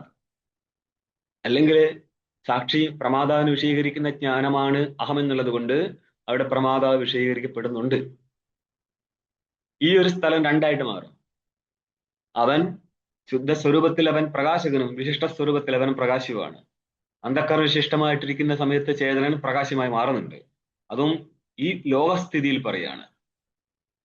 ബ്രഹ്മാകാര വൃത്തിസ്ഥലത്തിൽ അല്ലാതെ തന്നെ അവൻ വിഷയമായി മാറുന്നുണ്ട്. പക്ഷേ അവനെ നമ്മൾ പിടിച്ചിട്ട് അഹങ്കാര സ്വരൂപനായതുകൊണ്ട് വിഷയകോടിയിൽപ്പെടുത്തി കളയും. വിഷയിയുടെ കോടിയിലേക്ക് കൊണ്ടുവരത്തില്ല. കോടി എന്ന് പറഞ്ഞാൽ സ്വരൂപം എന്ന അർത്ഥത്തിലെടുക്കുക. നിങ്ങൾക്ക് അതാണ് അടുത്ത ഭാഗത്തിലേക്ക് വരുന്നത്. ഉക്തരീത്യ എന്താണ് തത്പ്രമായ അഭാവാത് താതാത്മ്യമോ ഐക്യമോ വിഷയരൂപത്തിലില്ല എന്നുള്ളതിനാൽ തദ്വിഷയിക പ്രമേയം സംഭവിക്കത്തില്ല. പ്രമാജന്യ സംസ്കാരസ്യ അധ്യാസ ഹേതുരഭാവാത് അധ്യാസത്തിന്റെ ഹേതുവാണ് സംസ്കാരം. ആ സംസ്കാരത്തിന് കാരണമാണ് പ്രമ. പ്രമയ്ക്ക് കാരണമാണ് വിഷയം. വിഷയമേ ഇല്ല, അതുകൊണ്ട് തദ്വിഷയിക പ്രമ ജനിക്കത്തില്ല. പ്രമാജന്യ സംസ്കാരവുമില്ല. ആ സംസ്കാരമായിരുന്നു അധ്യാസത്തിന്റെ ഹേതു. അധ്യാസ ഹേതു ഇല്ലെങ്കിൽ കാര്യം എവിടെ ഉണ്ടാവാന്? ആയതിനാൽ അധ്യാസവും മിഥ്യേതി ഭവതി യുക്തം. അധ്യാസം മിഥ്യ എന്ന് പറയുന്ന അർത്ഥം മിഥ്യാസ്വരൂപ അധ്യാസം എന്നാണോ പറഞ്ഞത്? അനിർവചനീയമായിരിക്കുന്ന അധ്യാസം എന്നല്ല. ഇവിടെ മിഥ്യക്ക് എന്താ അർത്ഥം? അപലാപം എന്നാണ്. ठीक എന്നപ്പോൾ ഈ ഒരു അധ്യാസം നടക്കത്തില്ല എന്നാണ് പറയുന്നത്. നിങ്ങൾ പറഞ്ഞ ഈ ഭ്രമം ഉണ്ടല്ലോ, ഭ്രമാത്മകമായിരിക്കുന്ന അധ്യാസം നടക്കത്തില്ല എന്ന് പറഞ്ഞ ജഗത്തിന്റെ ജ്ഞാനം ഭ്രമമേ അല്ല ഇതി എന്ന് അന്വയിക്കുക. മിഥ്യാശബ്ദോ ദ്വ്യർത്ഥ ദൗവർത്ഥോ യസ്യ മിഥ്യാശബ്ദ ദ്വ്യർത്ഥ. 2 അർത്ഥമുള്ളതാണ് മിഥ്യാശബ്ദം. ഒരു ശബ്ദത്തിന് 2 അർത്ഥം ഉണ്ടാവുക? 2 അല്ല, എത്രയോ അർത്ഥം ഉണ്ടാക്കിയെടുക്കാം. ठीक 2 വിപരീത അർത്ഥമുള്ള ഒരേ പദം ഉണ്ടോ? നേരെ വിപരീത അർത്ഥമുള്ള ഒരു പദം കിട്ടുമോ? അങ്ങനത്തെ ഒരു ധാതുവിനെ നമുക്ക് പറയാൻ പറ്റുമോ? പറ്റും. യു മിശ്രണാമിശ്രണയോ എന്നുള്ളതിന് മിശ്രണാർത്ഥത്തിലും അമിശ്രണാർത്ഥത്തിലും യു വരും. അപ്പൊ അത് എങ്ങനെ അന്വയിക്കണം എന്നുള്ളത് അവിടുത്തെ സ്ഥിതി കണ്ടിട്ട് വേണം അന്വയിക്കാൻ. ठीक മിഥ്യാശബ്ദോ ഇത്യർത്ഥ ഏതൊക്കെയാ? അപഹ്നവ വചന അനിർവചനീയതാ വചനശ്ചേതി. അണ്ടർലൈൻ ചെയ്തോ? അപഹ്നവാർത്ഥ, അപഹ്ന വചന, വചനം എന്ന് പറയുന്ന അർത്ഥം എന്നർത്ഥം. ठीक അപഹ്നവം എന്ന് പറയുന്ന നിരാകരണം, അപലാപം എന്നർത്ഥം. അപലാപാർത്ഥത്തിലും വരുന്നുണ്ട് ഇത് മിഥ്യാശബ്ദം. മിഥ്യ എന്നുള്ള ശബ്ദമാണ് മിഥ്യ. അതേപോലെ തന്നെ അനിർവചനീയ അർത്ഥത്തിലും മിഥ്യാശബ്ദം വരാം. ഒട്ടുമിക്ക സ്ഥലത്ത് ഏതാ വരാറ്? അനിർവചനീയ അർത്ഥത്തിലാണ് വരാറ്. ഇവിടെയാണ് അങ്ങനെ അല്ലാത്തത്. ഇവൻ ഇവിടെ നിഷേധാർത്ഥത്തിലാണ് വന്നിരിക്കുന്നത്. നിങ്ങൾക്ക് പഞ്ചപാദികളൊക്കെ കാണുന്ന സമയത്ത് അവിടെ വ്യാഖ്യാനിക്കുന്നേരം പറയും അത്ര അനിർവചനീയതാ വചന എന്ന് പറഞ്ഞാല് അജ്ഞാനം, മിഥ്യാജ്ഞാനം എന്നുള്ള സ്ഥലത്ത് അവിടുത്തെ മിഥ്യാശബ്ദം അനിർവചനീയതാ വചനമാണ്. അജ്ഞാനം എന്താണ്? മിഥ്യയാണ് എന്ന് പറയുന്ന അർത്ഥം അനിർവചനീയമാണ്. ചിലർ ചോദിക്കും അജ്ഞാനത്തിന് ലക്ഷണമുണ്ടോ? ആ ലക്ഷണമാണ് ഈ പറഞ്ഞത്. അനിർവചനീയതാ വചന എന്ന് പറഞ്ഞു വെച്ചത് അത് എല്ലാ ബ്രഹ്മസ്ഥലത്തും അന്വയിക്കാം, ബ്രഹ്മത്തിന്റെ കാരണമായിരിക്കുന്ന അവിദ്യാസ്ഥലത്തും അന്വയിക്കാം. അത്ര ച അപഹ്നവാർത്ഥ, ഇവിടെ ഇപ്പൊ ഇതെന്താണ്? അപഹ്നവാർത്ഥം എന്ന് പറഞ്ഞ നിരാകരണാർത്ഥത്തിൽ എന്താണ് എന്ന് പറഞ്ഞാൽ അധ്യാസം സംഭവിക്കത്തില്ല എന്നാണ് അന്വയിക്കേണ്ടത്. നനു കുത്ര കസ്യ അധ്യാസോ അപഹ്നൂയത ഇത്യാശങ്ക, എവിടെ ഏതിന്റെ അധ്യാസത്തെയാണ് നിങ്ങൾ നിരാകരിക്കുന്നത് എന്നുള്ള ആശങ്ക നടത്തെ ആത്മനി അനാത്മ തദ്ധർമാണാം അനാ അനാത്മനി ആത്മതദ്ധർമാണാം അധ്യാസോ നിരസ്യതി ഇത്യാഹ. ആത്മാവില് അനാത്മാവിനെയും അനാത്മാവിന്റെ ധർമ്മങ്ങളുടെയും സംബന്ധത്തെ നിരാകരിക്കുന്നു. അതേപോലെ അനാത്മാവിൽ ആത്മാവിന്റെ സംബന്ധത്തെ, ആത്മധർമ്മങ്ങളുടെ സംബന്ധത്തെയും സംബന്ധിച്ചുള്ള ഒരു ഭ്രമം ഉണ്ടല്ലോ, അതിനെയും നിരാകരിക്കുന്നു എന്നർത്ഥം. അതായത് ഒരു സ്ഥലത്തും നിങ്ങൾക്ക് പരസ്പര സംബന്ധം നേരിട്ടുകൊണ്ട് അതായത് ആത്മാവിന്റെ സംബന്ധം അനാത്മാവിലേക്കോ അനാത്മാവിന്റെ സംബന്ധം ആത്മാവിലേക്കോ നടത്താത്തതിനാൽ ആത്മാവിന്റെ അധ്യാസം അനാത്മാവിലോ അതേപോലെ ആത്മാവിന്റെ ധർമ്മങ്ങളുടെ അധ്യാസം അനാത്മാവിലോ സംഭവിക്കത്തില്ല. തലതിരിച്ചിട്ട് അനാത്മാവിന്റെ സംബന്ധം ആത്മാവിലോ ഗ്രഹിക്കപ്പെടത്തില്ല, അനാത്മധർമ്മങ്ങളുടെ സംബന്ധമോ ആത്മാവിലോ ഗ്രഹിക്കപ്പെടത്തില്ല. രണ്ട് രീതിയിലാ വരിക. ഒന്ന് ധർമ്മങ്ങൾ തമ്മിലുള്ള പരസ്പര അധ്യാസം, ധർമ്മികൾ തമ്മിലുള്ള പരസ്പര അധ്യാസം. രണ്ടാമത്തത് ഒന്നിന്റെ ധർമ്മം മറ്റൊരു ധർമ്മിയിൽ അധ്യസിക്കുക. ഇതൊന്നും സംഭവിക്കത്തില്ല എന്നർത്ഥം. അഹമിതി പ്രത്യയോഗ്യത്വം ബുദ്ധേരപ്യസ്തീതി മത്വ തതഃ ആത്മാന നിവേചയതി. അതായത് ഏതാ കൊടുത്തത്? വിഷയിണി അല്ലേ? ഇവിടെ എന്തൊക്കെയുണ്ട്? ഇത്യതഃ അസ്മത് എന്നുള്ളത് ഉദ്ദേശം എന്താണ്? അസ്മത് പദാർത്ഥമാണ്. പിന്നെന്തൊക്കെയാണത്? അത് തന്നെയാണ്, പ്രത്യയമാണ്, ഗോചരവുമാണ്. ഇവിടെ ഗോചരത്തെ എടുത്തു കഴിഞ്ഞാല് അഹമിതി പ്രത്യയോഗ്യത്വം, അഹമിതി ഗോചരം എന്ന് പറഞ്ഞാല് വ്യവഹാരം എന്നല്ല അർത്ഥത്. വ്യവഹാരത്തിൽ ജ്ഞാനാത്മക വ്യവഹാരം ഉണ്ടല്ലോ, ഒന്ന്. രണ്ടാമത്തെ പ്രത്യയം എന്നുള്ള സ്ഥലത്ത് പ്രതീതി പ്രത്യയം എന്നാണ് എടുത്തത്. അവിടെ നമ്മൾ തലതിരിച്ച് പ്രതീതി പ്രത്യയം എന്ന് പറഞ്ഞാൽ പ്രതീതിയുടെ വിഷയം എന്ന അർത്ഥം കിട്ടും. രണ്ട് രീതിയിലും കൊണ്ടുവരാം ഇവിടെ. ठीक അപ്പോൾ അഹമിതി പ്രത്യയോഗ്യത്വം, അഹം എന്നുള്ള പ്രത്യയത്തെ എടുത്തിട്ട് ഞാൻ എന്നുള്ള പ്രത്യയത്തിന്റെ യോഗ്യത്വം എവിടെയുണ്ട്? ബുദ്ധിക്കുണ്ടല്ലോ. അപ്പൊ നിങ്ങൾ എങ്ങനെയാണ് കേവല ചേതനനെ അഹം പ്രത്യയ വിഷയമായിട്ട് എടുക്കുക? പ്രത്യയോഗ്യത്വം ബുദ്ധിയിലുണ്ട്. ബുദ്ധി ഉദ്ദേശിച്ചത് അഹങ്കാരത്തെ എടുത്താണ് സംസാരിക്കാൻ പോകുന്നത്. അഹങ്കാരം എന്നുള്ള സ്ഥലം കേവല ബുദ്ധിയല്ല, കേവല ചൈതന്യമല്ല. ചൈതന്യവും അന്ധക്കരണവും ചേർന്നിരിക്കുന്ന ജീവസ്വരവുമാണ് ഈ അഹങ്കാരം. അവിടെ ദ്വംശമുണ്ട്, രണ്ടംശമുണ്ട്, ചേതനാംശമുണ്ട്, ജഡാംശമുണ്ട്. അപ്പൊ നോക്കണം, നിരാകരിക്കുന്നത് ഏതംശത്തെ എടുത്തിട്ടാന്നുള്ളത്. രണ്ടംശത്തെ എടുത്തിട്ട് സംസാരം തുടങ്ങുമ്പോൾ ബുദ്ധ്യാതിരപ്യസ്തി, അഹം പ്രത്യയോഗ്യത്വം ബുദ്ധിക്കും ദേഹത്തിനൊക്കെ ഉണ്ടല്ലോ. ഇത് മത്വ തഥ ആത്മാന വിവേചയതി, ആ ബുദ്ധിയാദികളിൽ നിന്ന് ആത്മാവിനെ വേറിട്ട് കാണിച്ചതാണ് എന്ത്? വിഷയിണി. അതായത് ബുദ്ധിയും ദേഹവും എല്ലാം വിഷയമാണ്. അവിടെ നിങ്ങൾക്ക് അഹംപ്രത്യ വിഷയത്വം ഉണ്ടെങ്കിൽ പോലും വാസ്തവത്തിൽ ചൈതന്യ വിഷയത്വം നിലനിൽക്കുന്നതിനാൽ അഹംപ്രത്യ വിഷയത്വം, അഹംപ്രത്യത്തിന് അഹം എന്നുള്ള ചേതനില് എന്തുണ്ട്? അഹംപ്രത്യ യോഗ്യത്വം കാണുന്നുണ്ട്. അത് യോഗ്യത്വം പറയാൻ കാരണം എന്താ? വിഷയത്വം ജ്ഞാനിക്കാനുള്ളത്, നമ്മൾക്കതിന്റെ യോഗ്യത്വമാണുള്ളത്. യോഗ്യത്വമുള്ള സ്ഥലത്താണ് അടുത്തത് കാര്യം സമ്പന്നാവത്തുള്ളൂ. ശരിയല്ലേ? പക്ഷേ അഹംപ്രത്യ വിഷയത്വം, ഞാൻ പോകുന്നു എന്ന് പറയുമ്പോൾ ആരാ പോവാറ്? ശരീരമല്ലേ പോവാറ്. അപ്പൊ അഹംപ്രത്യ വിഷയത്വം ശരീരത്തിൽ വന്നില്ലേ? ഞാൻ കാണുന്നു പറഞ്ഞപ്പോ കണ്ണ് കണ്ടിട്ടും നമ്മൾ ഞാൻ കാണുന്നു എന്തുകൊണ്ടാ പറയുന്നത്? ഈ രീതിയിൽ അഹംപ്രത്യ വിഷയത്വം ഇന്ദ്രിയങ്ങളിലും. ഇതുകൊണ്ടാണ് ഇന്ദ്രിയാത്മവാദികളായിരിക്കുന്ന ചാർവാകൻ ചക്ഷരാദി ഇന്ദ്രിയങ്ങളിലും ദേഹാദികളിലും ആത്മത്വം മാനിക്കുന്നത്. ഇതിൽ നിന്ന് മുന്നോട്ട് പോയിട്ട് ബൗദ്ധൻ ബുദ്ധിയിൽ ആത്മത്വം മാനിക്കാൻ കാരണം, ബുദ്ധിയും ചേതനവും തമ്മിലെ താതാത്മ്യമായിരിക്കുന്ന അഹങ്കാര സ്ഥലത്ത് ഇനി ലൗകിക ബുദ്ധി കൊണ്ട് മുന്നോട്ട് കയറാൻ പറ്റത്തില്ല. ഇവിടെ എത്തി നിൽക്കും സാമാന്യ ബുദ്ധി. ബുദ്ധൻ വേദം മാനിക്കാത്തത് കൊണ്ട് തന്നെ വേദപ്രമാണമായിരിക്കുന്ന ബുദ്ധിയിൽ നിന്ന് വിലക്ഷണമായിരിക്കുന്ന ചേതന കണ്ടെത്താൻ പറ്റില്ല. കാരണം കേവലനെ അറിയാവുന്ന സ്ഥലത്ത് വൈദികം മാത്രമാണ് പ്രമാണം. ലോകത്ത് ഞാനെന്നുള്ള ബുദ്ധിയുടെ വിഷയം പോയി കഴിഞ്ഞാൽ എവിടെ എത്തും? ബുദ്ധന്മാര് പറയുന്ന അഹങ്കാരത്തിൽ എത്തിച്ചേരും. ആരും ഞാനെന്ന് ആലോചിച്ച് പോയിട്ടുണ്ടെങ്കിൽ ഇതിന്റെ അപ്പുറത്തേക്ക് പോകാൻ പറ്റത്തില്ല. അതുകൊണ്ട് നമ്മൾ പറയുന്നത് ഞാൻ എന്നുള്ള ചിന്തയിൽ നിന്ന് മാറിപ്പോയിക്കോ, ഇത് പണി തരുന്നതാണ് ചെയ്തു. ठीक है, ദുരുദ്ദേശത്തോടു കൂടി ഇരിക്കുന്ന പ്രച്ഛന്ന ബൗദ്ധൻ എന്ന് പറഞ്ഞത് പോലെ, ठीक है, ഇവിടെ ഒരു പ്രച്ഛന്ന ബൗദ്ധനാണ് എന്ത് പറയുന്നത്, ഞാൻ ആരാന്ന് അന്വേഷിച്ചു എന്ന് പറയുന്നത്. കാരണം ആ അന്വേഷണം എവിടെ എത്തി നിൽക്കും? ഞാനാണ് പറയുന്നത്, ഈ ശാസ്ത്രമല്ലേ പറയുന്നത്. അവൻ ആരാ? വിശിഷ്ട വസ്തുവാ. ഇവിടെ എന്താ പറയുന്നത്? അഹം പ്രത്യ യോഗത്വം ബുദ്ധ്യാചേര അസ്ഥീന. അവിടെയാണ് ഒരുവിധ ആൾക്കാരൊക്കെ ഭ്രമിച്ചിരിക്കുക. ഏറ്റവും ബുദ്ധി കയറി കഴിഞ്ഞാലും ബുദ്ധി ആത്മാ എന്നുള്ളതിന്റെ അപ്പുറത്തേക്ക് പോകാൻ പറ്റത്തില്ല. അതെന്താ ബുദ്ധിയാത്മാ?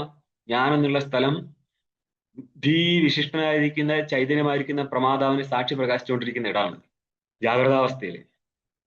ഇവിടുത്തെ അപ്പുറത്തേക്ക് പോകണമെങ്കിൽ ശാസ്ത്രം പ്രമാണമായിട്ട് കേവല വസ്തു ഏതാണെന്ന് അറിയണം. അല്ല, അതുകൊണ്ടാണ് ശാസ്ത്രത്തിൽ എന്ത് പറയുന്നത്, പിറകോട്ട് കേവലനായിരിക്കുന്ന ഒരു ബ്രഹ്മം ഉണ്ടെന്ന് പറയുന്നത്. ഞാനെന്ന് ചിന്തിക്കുന്ന സ്ഥലം കൊണ്ട് തന്നെ നിങ്ങൾക്ക് അജ്ഞാനം നഷ്ടപ്പെടുമായിരുന്നെങ്കിൽ പിന്നെ ശാസ്ത്രത്തിന്റെ ആവശ്യം ഉണ്ടായിരുന്നു. നിങ്ങൾ ഇതിനെ വേറൊരു വഴി വെട്ടിയത്, ഞാനൊരു പുതിയ വഴി കാണിച്ചു തരാം, ഇവിടെ ശാസ്ത്രമാരുടെയും പ്രമാണം. ठीक है, നമ്മൾ ആ സ്ഥലത്ത് നിന്ന് വിട്ടുപോയി. ഏത് ഗുരു കയറി പറഞ്ഞാലും നമുക്ക് പ്രമാണമായി തുടങ്ങിയപ്പോഴാണ് ഞാനാരെന്ന് ചിന്തിക്കാനുള്ളതൊക്കെ പ്രമാണമായി മാറിയത്. ശാസ്ത്രം അറിയുന്നതിനെ സംബന്ധിച്ച് അവര് പറഞ്ഞ വാക്യവും പ്രമാണമല്ല, ആ വ്യക്തിയും പ്രമാണമല്ല. നിങ്ങൾക്ക് പ്രമാണമാണെന്ന് തോന്നുന്നുണ്ടെങ്കിൽ അത് ശാസ്ത്രീയമായിട്ടിരിക്കുന്ന സ്ഥലത്ത് വന്നു കഴിഞ്ഞാൽ ഫെയിൽ ആവും. എന്താണ്? സെക്ട് ഉണ്ടാക്കി നടക്കാന്ന് മാത്രം. ഇത് മത്വ തതഹ ആത്മാനം വിവേചയതി. ഈ അനാത്മാ വസ്തുക്കളിൽ നിന്ന്, ബുദ്ധ്യാദികളിൽ നിന്ന്, തതഹ എന്നുള്ള ബുദ്ധ്യാദികളിൽ നിന്ന് ആത്മാവിനെ വേർതിരിച്ച് കാണിപ്പിച്ചതാണ് എന്ത് പദം? ഭാഷ്യത്തിലെ വിഷയിണി എന്നുള്ള പദം. അതെങ്ങനെയാ വിഷയിണി എന്ന് പറഞ്ഞാൽ വേർതിരിച്ച് കാണിപ്പിക്കാൻ പറ്റുക? അത് ടീക്കയിൽ പറയാണ്, ബുദ്ധ്യാദി സാക്ഷിണി ഇത്യർത്ഥ. ബുദ്ധിയുടെ സാക്ഷിയാണ് ഇവൻ. പങ്ക്തി മനസ്സിലാവും എന്താ ഉദ്ദേശം എന്നുള്ളത്? ഇല്ല. അതായത് ബുദ്ധ്യാദികളിലും അഹംപ്രത്യ വിഷയത്വം ഉണ്ടല്ലോ എന്ന് പറയുന്നത്. അതിന് ഉത്തരമാണ് ടീക്കാകാരൻ തന്നെ പറയുന്നത്, അല്ല, ബുദ്ധ്യാദി സാക്ഷിയുടെ വിഷയമാവുന്നു. മനസ്സിലായോ? ഇതെങ്ങനെ സാക്ഷിയുടെ വിഷയമായിരിക്കുന്നത്? ബുദ്ധിയാദി ബുദ്ധിയെ പ്രകാശിപ്പിച്ചുകൊണ്ട് സാക്ഷി ഇരിക്കുന്നുണ്ടോ? അതെപ്പോഴാ? ബുദ്ധിയിൽ വൃത്തി ഉണ്ടെങ്കിൽ ബുദ്ധിവൃത്തിയുടെ പ്രകാശകനായിട്ട് സാക്ഷി ഇരിക്കുമ്പോൾ ബുദ്ധിവൃത്തിയെയും ബുദ്ധിവൃത്തിയുള്ള പ്രമാതാവിനെയും പ്രകാശിപ്പിച്ചുകൊണ്ടായിരിക്കുക. ഉദാഹരണത്തിന് ഘടത്തിന്റെ ജ്ഞാനം പ്രമാതാവിന് ഉണ്ടാവുന്ന സമയത്ത് അത് ആ പ്രമാതാവിന്റെ ജ്ഞാനം എന്നുള്ളത് ഇത് ഘടമാവുന്നു എന്നുള്ള ജ്ഞാനമാണ്. അല്ലാതെ ഘടത്തിന്റെ ജ്ഞാനം എനിക്കുണ്ട് എന്നൊരു ജ്ഞാനമല്ല അത്. ആ ജ്ഞാനം സാക്ഷിയുടെ ജ്ഞാനമാണ്. ബുദ്ധ്യാദി സാക്ഷിണി, ബുദ്ധ്യാദിയുടെയും സാക്ഷിയാണ് ചേതൻ. അങ്ങനെ ഇരിക്കുന്ന സാക്ഷി ചേതനനിൽ എന്നാണ് പറഞ്ഞത്. സാക്ഷി ചേതനാണ്. അപ്പൊ ചേതനനിൽ നിന്ന് അർത്ഥം കിട്ടത്തുള്ളൂ. അല്ല, സാക്ഷി എന്ന് പറഞ്ഞത് കൊണ്ട് മാത്രം നിങ്ങൾക്ക് അവൻ വിഷയിയായി എന്ന് അങ്ങനെ പറയാൻ പറ്റും? പറയാണ് സാക്ഷിത്വ ഹേതു. സാക്ഷിത്വം പറയാനുള്ള ഹേതു എന്താ? ചിതാത്മകേ. ഭാഷ്യത്തിൽ കാണാൻ ചിതാത്മകേ. അവിടം വരെയാണ് ഒരു സെന്റൻസ് വരുന്നത്. കോമയിട്ട് സെന്റൻസ് മുന്നോട്ട് പോവുകയാണ്, പക്ഷെ അവിടെ വരെ മനസ്സിലാക്കാൻ നല്ലത് അവിടെ ഒരു കോമ കേട്ടോ. അപ്പോൾ ചിത് സ്വരൂപനായിരിക്കുന്ന സാക്ഷിയിൽ, സാക്ഷി ചിസ്വരൂപനാണോ അജിസ്വരൂപനാണോ? ഭാഷകാരൻ പറഞ്ഞ ചിസ്വരൂപനാണ് സാക്ഷി എന്നാ. അപ്പൊ സാക്ഷി വാസ്തവമാണോ? അല്ല. പക്ഷെ ഇവിടെ വാസ്തവം എന്നാ പറയുന്നത്. അതെന്തുകൊണ്ടാ? സാക്ഷിയിൽ സാക്ഷിത്വം കിട്ടണമെങ്കിൽ അവിദ്യ വേണം. അതെന്തുകൊണ്ടാണ് നിങ്ങൾ അങ്ങനെ പറയുന്നത്? കേവലനല്ലേ എല്ലാം പ്രകാശിപ്പിക്കുന്നത്? കേവലം പ്രകാശിപ്പിക്കത്തില്ല. തഥാപി അന്യോന്യസ്മിൻ അന്യോന്യ ആത്മകഥം അന്യോന്യ ധർമാസ്യ അധ്യസ്യ എന്ന് പറയണമെങ്കിൽ അതെല്ലാം ആവിദ്യകമാണ്. അവിദ്യ എന്നുള്ളൊരു ഹേതുവിനെ വെച്ചിട്ടാണ് മൊത്തം സിദ്ധാന്തം പോകുന്നത്. ഇന്നലെ 2 ചോദ്യം ഉണ്ടായിരുന്നു. നമ്മൾ മെഞ്ഞാന്നൊരു ചോദ്യം അല്ലേ? ഇന്നലെ തന്നെ 2 ചോദ്യം വരും. നമ്മളത് ചർച്ച ചെയ്തത് ഈശാവാസ്യത്തിലാണ്. ഒന്ന് വന്നത് രാത്രിത്തെ ചോദ്യം. അതായത് അത് സാമാന്യമായിട്ട് കേരളത്തിൽ എല്ലാവരും ചോദിച്ചുകൊണ്ടിരിക്കുന്നതാണ്. കർമ്മം പ്രാരബ്ധം ഇതിന്റെ തുടക്കം ഇവിടെ നിന്നാണതാണ്. രണ്ടാമത്തത് പ്രപഞ്ചം ഏത് വിദ്യേത നിവർത്തേതന സംശയ. അത് രണ്ടും ഒരേപോലെ ബന്ധപ്പെട്ട് കിടക്കുകയാണ്. ഈ 2 ചോദ്യവും ചോദിക്കുന്ന കർത്താവ് ജഗത്തിനേല് വാസ്തവത മാനിച്ചുകൊണ്ടാണ് ചോദിക്കുന്നത്. ഇതിന് ശിഷ്യൻ ഈ ജഗത്ത് വാസ്തവം എന്ന് മാനിച്ചിട്ട് ഗുരുവിന്റെ അടുത്ത് ചെന്ന് കഴിഞ്ഞാല് ഗുരു ശിഷ്യന്റെ അജ്ഞാനത്തെ മുൻനിർത്തിയാണ് ജഗത്തിന്റെ ഉത്പത്തി പറയുന്നത്. അതും ശ്രുതിയിലുള്ളത്. അല്ലാതെ ജ്ഞാനിയെ സംബന്ധിച്ച് ജഗത്തില്ല, പിന്നെ എവിടെ നിന്നാണ് അങ്ങനെ ജഗത്തിനെ മാനിച്ചുകൊണ്ട് ഉത്തരം പറയുക? അപ്പോൾ 2 സ്റ്റേജ് ഉണ്ട്. ജഗത്തുള്ളവനെ സംബന്ധിച്ച്, എന്നാൽ കാണുന്നവനെ സംബന്ധിച്ച് അവൻ ഈ ജഗത്തിനെ ഉൾക്കൊണ്ടും കൊണ്ട് അതിന്റെ കാരണമായിരിക്കുന്ന ഈശ്വരനെ പറഞ്ഞു തുടങ്ങും. ആ ഈശ്വരൽ കാരണത്വം വരുന്നപ്പോഴാ? അജ്ഞാനം ഇരിക്കുമ്പോഴാ. അജ്ഞാനം നഷ്ടപ്പെട്ട ജ്ഞാനിക്ക് അജ്ഞാനം ഉണ്ടോ? ഇല്ല. അജ്ഞാനജന്യമായ ജഗത്തുണ്ടാവുമോ? ഇല്ല. അപ്പൊ ജഗത്തിന്റെ കാരണമായിരിക്കുന്ന ഈശ്വരൻ ഉണ്ടാവുമോ? ഇല്ല. പിന്നെ ആർക്ക് വേണ്ടിയാ? അജ്ഞാനിയുടെ ദൃഷ്ടിയിൽ മാത്രമാണ് പ്രസംഗം. അവിടെയാണ് കർമ്മം കർമ്മജന്യമായിരിക്കും ലോകം എന്ന് പറയുന്നത്. വാസ്തവത്തിൽ എന്ത് കർമ്മം, എന്ത് ലോകം? നീ ഇവിടെ നോക്കിയോ. അഹമിതി ഭാസമാനെ ചിദാംശ ആത്മനീത്യർത്ഥ. ഇതും ശ്രദ്ധിക്കണം. അഹം എന്ന് ഭാസിക്കുന്നില്ലേ? ഞാനെന്നുള്ള ബോധമില്ലാത്തവരുണ്ടോ? ഇല്ല. ഇവിടെ പ്രമാതാവും ഭാസിക്കുന്നുണ്ട്, സാക്ഷിയും ഭാസിക്കുന്നുണ്ട്. പ്രമാതാവിനെ സാക്ഷി ഭാസിപ്പിച്ചുകൊണ്ടേയിരിക്കുന്ന അവസ്ഥയാണിത്. അതിന് പ്രമേയുണ്ടെങ്കിലല്ലേ പ്രമാദം എന്ന് പറയാൻ പറ്റത്തുള്ളൂ. അത് ശരിയാ. പ്രമയില്ലെങ്കിലോ? പ്രമയില്ലെങ്കിൽ പോലും പ്രമ ഉണ്ടാവാൻ സാധ്യതയുള്ള ഒരു അഹങ്കാരാവച്ഛിന്ന അഹങ്കാരമുണ്ട്. അതാണ് അന്ധക്കരണാവച്ഛിന്ന ചൈതന്യം. അവനെയും പ്രകാശിപ്പിച്ചുകൊണ്ടാണ് സാക്ഷിയിരിക്കുന്നത്. ഈ ഒരു പ്രകാശം സ്വപ്നസ്ഥലത്തോ സുഷുപ്തി സ്ഥലത്തോ ഇല്ലാത്തത് കൊണ്ടാണ് എന്തില്ലാത്തത്? അഹത്തിന്റെ പ്രകടഭാവനം ഇല്ലാത്തത്. ശരിക്ക്. എന്നാലും അഹം ഇല്ലാത്തൊരു സമയം ഉണ്ടാകത്തില്ല എന്ന് പറയാൻ സാക്ഷി ഇല്ലാത്തൊരിടം വരത്തില്ല. സാക്ഷി ഇല്ലാത്തയിടം എവിടെയായിരിക്കും? കൈവല്യാവസ്ഥയിൽ എന്ന് പറയുന്ന വിദേഹ കൈവല്യ സ്ഥലത്ത് അജ്ഞാനവും നഷ്ടപ്പെട്ടു, ദേഹവും നഷ്ടപ്പെട്ടു കഴിഞ്ഞാൽ പിന്നെ ഉറുമ്പ് പഞ്ചസാര നിന്നതുപോലെ ബ്രഹ്മത്തെ പിടിച്ചു നിന്നാൻ ഗുരു ഇരിക്കുന്നുണ്ടെങ്കിൽ ഗുരുണി നിങ്ങളൊക്കെ നല്ല നിലവാരമുള്ള അജ്ഞാനമുണ്ട്. ശരിക്ക്. അതുകൊണ്ട് എന്തെങ്കിലുമൊക്കെ പോയി ചെയ്യും. കർമ്മം ചെയ്തിട്ട് ആദ്യം അന്ധകരണ ശുദ്ധിയാക്കിയിട്ട് പിന്നെ ശാസ്ത്രം പഠിക്കാൻ നോക്കിയാൽ അന്നേരം മനസ്സിലാവും എന്ത് ഈ നിങ്ങൾ പറഞ്ഞ സിദ്ധാന്തം ആരുടെ സിദ്ധാന്തമാണത്? മാധവ സിദ്ധാന്തമാണ്. അതിന്റെ ഖണ്ഡനം അദ്വൈതസിദ്ധിയിൽ നടന്നിട്ടുണ്ട്. ശരിക്ക്. ആ സമയത്ത് എന്തില്ല? അവിദ്യയില്ല. അവിദ്യ ഇല്ലാത്തത് കൊണ്ട് തന്നെ അവിദ്യായുക്തനായിരിക്കും സാക്ഷി അവിടെ നിൽക്കത്തില്ല. പിന്നെ എന്തുകൊണ്ടാണ് ഭാഷ്യകാരൻ ചിദാത്മകനാണ് സാക്ഷി എന്ന് പറയുന്നത്? അതിനങ്ങേര് പറഞ്ഞിട്ടില്ലല്ലോ, നിങ്ങളല്ലേ പറഞ്ഞത്. ഭാഷ്യകാരൻ ഇവിടെ സാക്ഷി ശബ്ദപ്രയോഗം നടത്തിയിട്ടുണ്ടോ? ഇല്ല. എന്നാലും മറ്റു സ്ഥലത്ത് നടത്താറുണ്ട്, കുഴപ്പമൊന്നുമില്ല. എന്ന് പറഞ്ഞാല് ആ സാക്ഷിയെ കൊണ്ട് കേവലനെ എടുക്കാൻ പറ്റണം, വിശിഷ്ടനെ എടുക്കാൻ പറ്റണം. ആ രീതിയിലാണ് പോവുക. കാരണം കേവലനായിരിക്കും ചൈതന്യം തന്നെയാണ് അവിദ്യായുക്തനായിട്ട് സാക്ഷിഭാവത്തിൽ ഇരിക്കുന്നത്.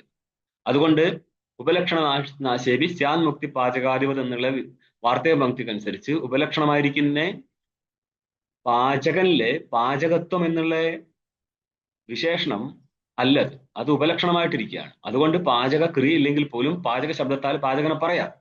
ഇതേപോലെ സാക്ഷി ശബ്ദത്താല് അവിദ്യ ഇല്ലാത്ത ചേതനെയും പറയാം എന്നുള്ളത് കൊണ്ടാണ് ചിദാത്മകെ സാക്ഷിണി എന്ന് പറയാൻ പറ്റുന്നത്.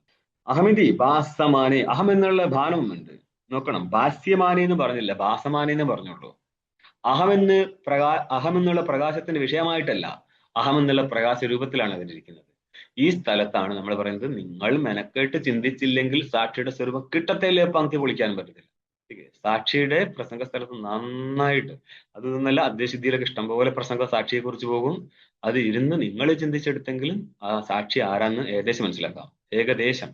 കാരണം സാക്ഷിയുടെയും നമ്മൾ പറഞ്ഞിട്ടുണ്ട്, സാക്ഷിയുടെയും ഈ സ്ഥലത്ത് ഇതെന്തുകൊണ്ട് എങ്ങനെ പറയുന്നു പറഞ്ഞാല് സാക്ഷി നിന്ന് പ്രകാശിക്കുന്ന സമയത്ത് സാക്ഷിക്ക് അന്ധക്കരണത്തിന്റെ ഭേദം തിരിച്ചറിയാൻ പറ്റത്തില്ല. കാരണം എപ്പോഴാണ് സാക്ഷി പ്രകാശിക്കുന്നത് അവിടെ അന്ധക്കരണവും സാക്ഷി ഒന്നിച്ചിരുന്ന് എപ്പോഴാണ് അന്ധക്കരണം പ്രകാശിച്ചുകൊണ്ടിരിക്കുന്നത് അപ്പൊ സാക്ഷിയും പ്രകാശിച്ചുകൊണ്ടിരിക്കും. ഭേദം തിരിച്ചറിയണമെങ്കിൽ കേവലന്റെ ബോധം ആദ്യം ഉണ്ടാവണം.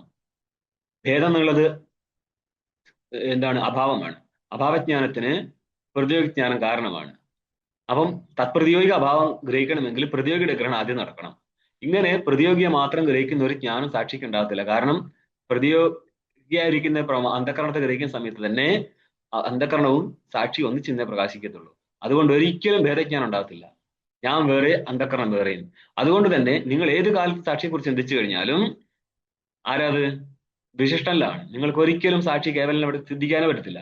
പിന്നെ ഞാൻ സാക്ഷി ആരാന്ന് ചിന്തിച്ചുകൊണ്ട് സാക്ഷിഭാവത്തിലിരിക്കും മക്കളെ എന്ന് പറഞ്ഞാൽ മഹാമണ്ഡത്തരമാണ് സാധനം. അത് സാക്ഷി എപ്പോഴും അഭാവത്തിലായിരിക്കുന്നത്. നിങ്ങൾ ആര് ഭാവത്തിലിരിക്കും? നിങ്ങൾ എന്ന് പറഞ്ഞാൽ ആരാ ഉദ്ദേശിച്ചത്? പ്രമാതാവിനോടാണോ പറയുന്നത്, സാക്ഷിയോടാണോ പറയുന്നത്? പ്രമാതാവ് സാക്ഷിഭാവത്തിലിരിക്കുക എന്ന് പറഞ്ഞാൽ നടക്കത്തില്ല. മനസ്സിലായോ? സാക്ഷിഭാവത്തിലിരിക്കുക എന്ന് പറഞ്ഞാൽ സാക്ഷിഭാവത്തിലാണ് ഇരിക്കുന്നത്. ഇനി പ്രമാദ സാക്ഷിഭാവത്തിലിരിക്കുക എന്ന് പറഞ്ഞാൽ എന്താണ്? പ്രമാതാവ് സാക്ഷിയെക്കുറിച്ച് ചിന്തിക്കുക ഞാൻ സാക്ഷിയാണെന്നുള്ളത്. അത് സാക്ഷിയുടെ സ്വരൂപമാണോ? അല്ല. നീ ഒന്നും മിണ്ടാതെ ഒന്നും ചിന്തിക്കാതെ ഇങ്ങനെ ഇരിക്കാൻ ശ്രമിക്കുകയാണ് സാക്ഷിഭാവം എന്ന് നീ ഉദ്ദേശിച്ച സാധനം. അങ്ങനെ ഒരു വൃത്തി നിന്റെ അന്ധകരണത്തിൽ വരുമ്പോഴും സാക്ഷി അത് പ്രകാശിപ്പിച്ചു കൊടുക്കുകയാണ്. അപ്പോഴും നീ ചിന്തിക്കുന്ന വേറെ, സാക്ഷിയുടെ സ്വരൂപം വേറെ ആയിട്ട് ഇവിടെ നിൽക്കും. ഇതൊന്നും അറിയാതെയാണ് ഗുരുക്കന്മാര് സാക്ഷിഭാവത്തിലിരിക്കും മക്കളെ എന്ന് പറയുന്നത്. മനസ്സിലായോ? നിങ്ങൾക്ക് ഇനിയും ഡീറ്റെയിൽ ഒരു അന്നേരം മനസ്സിലാവും സാക്ഷിയുടെ സ്വരൂപം എന്താണ്, ഇവര് പറയുന്ന വിവരക്കേട് എന്താന്നുള്ളത്. ഓക്കെ, ഇതെന്തുകൊണ്ടാ നമ്മൾക്കിത് പറയേണ്ടി വരുന്നത്? ശാസ്ത്രീയമല്ല അശാസ്ത്രീയമായിരിക്കുന്ന ഗുരുക്കന്മാരുടെ പ്രസംഗമുള്ളത് കൊണ്ട് മാത്രമാണ് ഇതിന് ഉത്തരം കൊടുക്കേണ്ടി വരുന്നത്. അല്ലാതെ ഇവിടെ പ്രസംഗമൊന്നുമില്ല. അഹമിതി ഭാസമാനെ പ്രകാശമാനെ ചിദാംശം എന്ന് പറഞ്ഞാല് അഹം എന്ന് ഭാസിക്കുന്ന സ്ഥലത്ത് രണ്ടംശമുണ്ട്. രണ്ടിന് രണ്ടാക്കാം എന്ന് പറഞ്ഞാല് ഒന്ന് അഹങ്കാരാംശമുണ്ട്, രണ്ടാമത്തത് സാക്ഷ്യാംശമുണ്ട്. അല്ലെങ്കിൽ ഒന്ന് പ്രമാത്രാംശമുണ്ട്, അല്ലെങ്കിൽ സാക്ഷ്യാംശമുണ്ട്. രണ്ടംശമുണ്ട്. ഇനി അവിടെ തന്നെ ഒരു ചേതനാംശമുണ്ട്, ഒരു ജഡാംശമുണ്ട്. സാക്ഷി എടുത്തു കഴിഞ്ഞാലും ഒരു ജഡാംശമായിരിക്കുന്ന അവിദ്യയുണ്ട്, ചേതനാംശമായിരിക്കുന്ന ഒരു വസ്തുണ്ട്. പ്രമാതാവിനെ എടുത്തു കഴിഞ്ഞാലും അന്ധക്കരണം ഇരിക്കുന്നുണ്ട്, തഥവച്ചന ചൈതന്യം ഇരിക്കുന്നുണ്ട്. ഇനി പ്രമാതാവിനെ എടുക്കാതെ അഹങ്കാരത്തെ എടുത്താൽ അവിടെയും വൃത്തിയില്ലാത്ത സമയത്ത് അഹങ്കാരം നിലനിൽക്കുമ്പോൾ പോലും ഒരു അന്ധക്കരണമുണ്ട്, തഥവച്ചന ചൈതന്യമുണ്ട്. അപ്പോൾ ഏതംശത്തെ എടുക്കണം? ആ ജഡാംശത്തെ ഒഴിവാക്കിയിട്ട് ചേതനാംശത്തെ എടുക്കുക. അതാണ് ചിതാംശം. ചിതാംശം എന്ന് തെറ്റിദ്ധരിക്കരുത്, ചിത്തിന്റെ അംശം എന്ന് പറഞ്ഞിട്ടില്ല. അതായത് ജീവൻ പരമാത്മാവിന്റെ അംശമാണെന്നുള്ള അർത്ഥത്തിലല്ല. ഇവിടെ രണ്ടംശമുണ്ട്, ഒരു ജഡാംശമുണ്ട്, ചേതനാംശമുണ്ട്. ചേതനാംശത്തെ എടുക്കുക. അഹം എന്നുള്ള ചേതനാംശത്തെ എടുത്തിട്ടാണ് പറഞ്ഞത് എന്നർത്ഥം, ദിശയിനെ ഉദ്ദേശിച്ചത്. ഇനി എന്താ പദമുള്ളത്? യുഷ്മപ്രത്യയസ്യേതി അല്ലെ? ചിതാത്മകനായിരിക്കുന്ന അസ്മതും പ്രത്യയവും വിഷയിയുമായിരിക്കുന്ന ചിതാംശത്തിൽ യുഷ്മതിന്റെ അധ്യാസം എന്നാ പറഞ്ഞത്. എന്ന് പറഞ്ഞാല് യുഷ്മത് അത് പ്രത്യമാവാം, ഗോചരമാവാം. അതേപോലെ യുഷ്മത് ശബ്ദം കൊണ്ട് അതിന്റെ പദാർത്ഥത്തെ എടുക്കുക. ഇങ്ങനെ 3 രീതിയിൽ അത് വ്യവഹരിക്കും. അതാരാ? വിഷയം.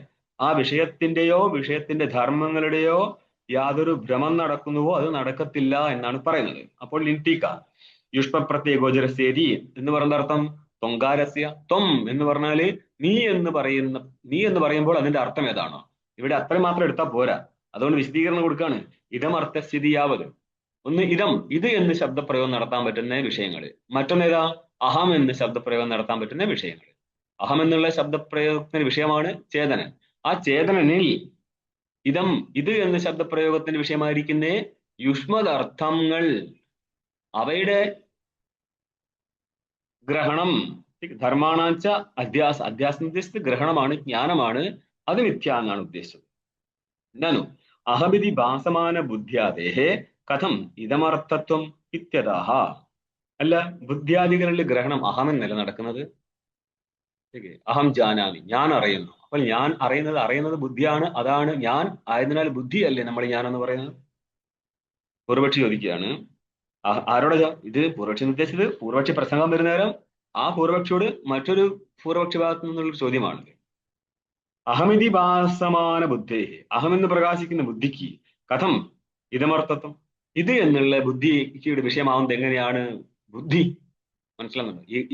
ഇത് എന്നുള്ള ജ്ഞാനത്തിന് വിഷയമാവുന്നത് ബുദ്ധി ആവാൻ പാടില്ലല്ലോ. കാരണം അഹമെന്ന് ഭാസിക്കപ്പെടുന്ന ബുദ്ധി, അല്ലെങ്കിൽ അഹമെന്ന് ഭാസിക്കുന്ന ബുദ്ധി എങ്ങനെയാണ് അഹമല്ലാത്ത ഇതമാതി ജ്ഞാനത്തിന് വിഷയമാവുന്നത്? അതിന് ഉത്തരം പറയാണ് എന്ത്? വിഷയസ്യ എന്ന് പറഞ്ഞാൽ യുഷ്മദർത്ഥം അത് ബുദ്ധിയാണെങ്കിൽ പോലും വിഷയമാണ്, വിഷയല്ല മക്കളെ. ഭക്തിക്കഥ നോക്കിയോ. സാക്ഷി ഭാഷ്യസ്യ ഇത്യർത്ഥ. സാക്ഷിയാൽ ഭാസിക്കപ്പെടുന്ന വസ്തുവാണെന്ത്? സാക്ഷിഭാസ്യം. സാക്ഷിഭാസ്യം സാക്ഷിയാണോ? സാക്ഷിഭാസ്യം സാക്ഷിയാണോ? സാക്ഷി വേറെ, സാക്ഷിഭാസ്യം സാക്ഷിയിൽ നിന്ന് ഭിന്നമായിരിക്കും. പ്രകാശത്താൽ ഭാസിക്കപ്പെടുമ്പോൾ അതിനെയാണ് പ്രകാശം എന്ന് പറയാം. പ്രകാശം തന്നെ പ്രകാശകമല്ല. പ്രകാശം വേറെ, പ്രകാശത്തെ കിട്ടുമ്പോൾ പ്രകാശം പ്രകാശകനായിട്ട് വ്യവഹരിക്കും. അപ്പോൾ ഇവിടത്തെ സാക്ഷിയാൽ ഭാസിക്കപ്പെടുന്ന വസ്തുവാണെന്ത്? ബുദ്ധി. ഇനിയൊരു ചോദ്യമുണ്ട്. സാക്ഷിയുടെ സ്വരൂപം എന്താ? ശുദ്ധചേതനാണോ? അല്ല. വിശിഷ്ടചേതനാണോ? അതെ. അവിടെ ആരാ ഇരിക്കുന്നത്? സാക്ഷി ചേതന്റെ കൂടെ അവിദ്യ. ആ വിദ്യ സാക്ഷിയുടെ വിഷയമാണോ? അതെ. ഓക്കെ. ആ അവിദ്യയുടെ വിഷയം എന്താ? കൂടസ്ഥൻ. അവിദ്യ എങ്ങനെ ഗ്രഹിക്കും? കൂടസ്ഥനെ ജാനാമി എന്നുള്ള സ്ഥലത്ത് ഗ്രഹിക്കും. അപ്പോൾ അതിനെ ആരാ ഗ്രഹിച്ചത്? സാക്ഷി. ഇവിടെയും പ്രശ്നം വരുന്നുണ്ട്. അതായത് കൂടസ്ഥനെയും സാക്ഷിയെയും ഒന്നിപ്പിച്ചെടുത്തും കൊണ്ടാണ് കേവല ചൈതന്യത്തെ കൊണ്ടുവരിക. പക്ഷെ ഇവിടെ ഇപ്പോൾ സാക്ഷിഭാവത്തിലിരിക്കുന്ന ചൈതന്യമാണ് കൂടസ്ഥ വിഷയ അജ്ഞാനത്തെ ഗ്രഹിക്കുന്നത്. ആ അജ്ഞാനത്തിന്റെ വിഷയം ആരാ? കൂടസ്ഥനാണ്, സാക്ഷിയല്ല. സാക്ഷിയുടെ വിഷയമായിരിക്കുന്ന അജ്ഞാനം, അതിന്റെ വിഷയം കൂടസ്ഥനാണ്, സാക്ഷിയല്ല. എന്നാൽ കൂടസ്ഥനല്ല വിദ്യയിരുന്ന സാക്ഷിയായില്ലേ? അതും ശരിയാണ്. പക്ഷെ ഗ്രഹിക്കുന്ന സമയത്ത് അതിന് സാക്ഷിയാണ്. അവിടെ അവിദ്യ ഇരുന്നാലേ ഗ്രഹിക്കാൻ പറ്റത്തുള്ളൂ. ആരുടെ അവിദ്യയാണ്? കൂടസ്ഥന്റെ വിദ്യ. സാക്ഷി ഭാസ്യത്വ രൂപ ലക്ഷണ യോഗാത് ബുദ്ധ്യാധിർ ഘടാദിവത് ഇതമർത്ഥത്വം ന പ്രതിഭാസത്തെ ഇതി ഭാവ. ശ്രദ്ധിച്ചോട്ടോ. ചിലതിനെ നമ്മൾക്ക് ഇതമെന്നും ഗ്രഹിക്കാം, ചിലത് ജഡമായിട്ട് പോലും ഇതമെന്ന് ഗ്രഹിക്കാൻ പറ്റത്തില്ല. പ്രശ്നമുണ്ട്. അതെന്താന്ന് നോക്കിയോ. ചിലത് നേരിട്ട് സാക്ഷി ഭാസിപ്പിക്കുകയായിരിക്കും, ചിലത് പരമ്പരയാ സാക്ഷി ഭാസിപ്പിക്കുകയായിരിക്കും. അതെങ്ങനെയാ? ഒരു ഘടവസ്തു, ആ ഘടത്തിന്റെ ജ്ഞാനം, ആ ഘടത്തിന്റെ പ്രമാ എന്നുള്ള ജ്ഞാനമാണെങ്കിൽ അത് പ്രമാതാവിനുണ്ടാവും. മൂന്നായി. പ്രമാതാവിന്റെ ജ്ഞാനമാണ് ഘടജ്ഞാനം. ആ പ്രമാതാവിന് ഘടത്തെ മാത്രമേ തിരിച്ചറിയാൻ പറ്റത്തുള്ളൂ. ഈ ജ്ഞാനത്തിന്റെ വിഷയം ഘടം മാത്രമാണ്, അല്ലാതെ പ്രമാതാവല്ല. സ്വജ്ഞാനത്തിന് വിഷയമാകത്തില്ല. പക്ഷെ നമ്മൾക്ക് ഇങ്ങനെ ബോധമുണ്ട്, ഞാൻ ഘടത്തെ അറിയുന്നു എന്ന്.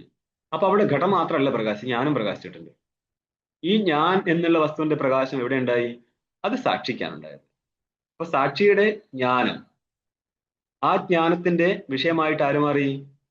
പ്രമാതാവിന്റെ ജ്ഞാനവും മാറി, പ്രമാതാവും മാറി. പ്രമാതാവ് മാറിയപ്പോഴാണ് പ്രമാതാവ് പ്രകാശിച്ചിട്ട് ഞാൻ അറിയുന്നു എന്നുള്ള ബുദ്ധി സാക്ഷിക്കുണ്ടായത്.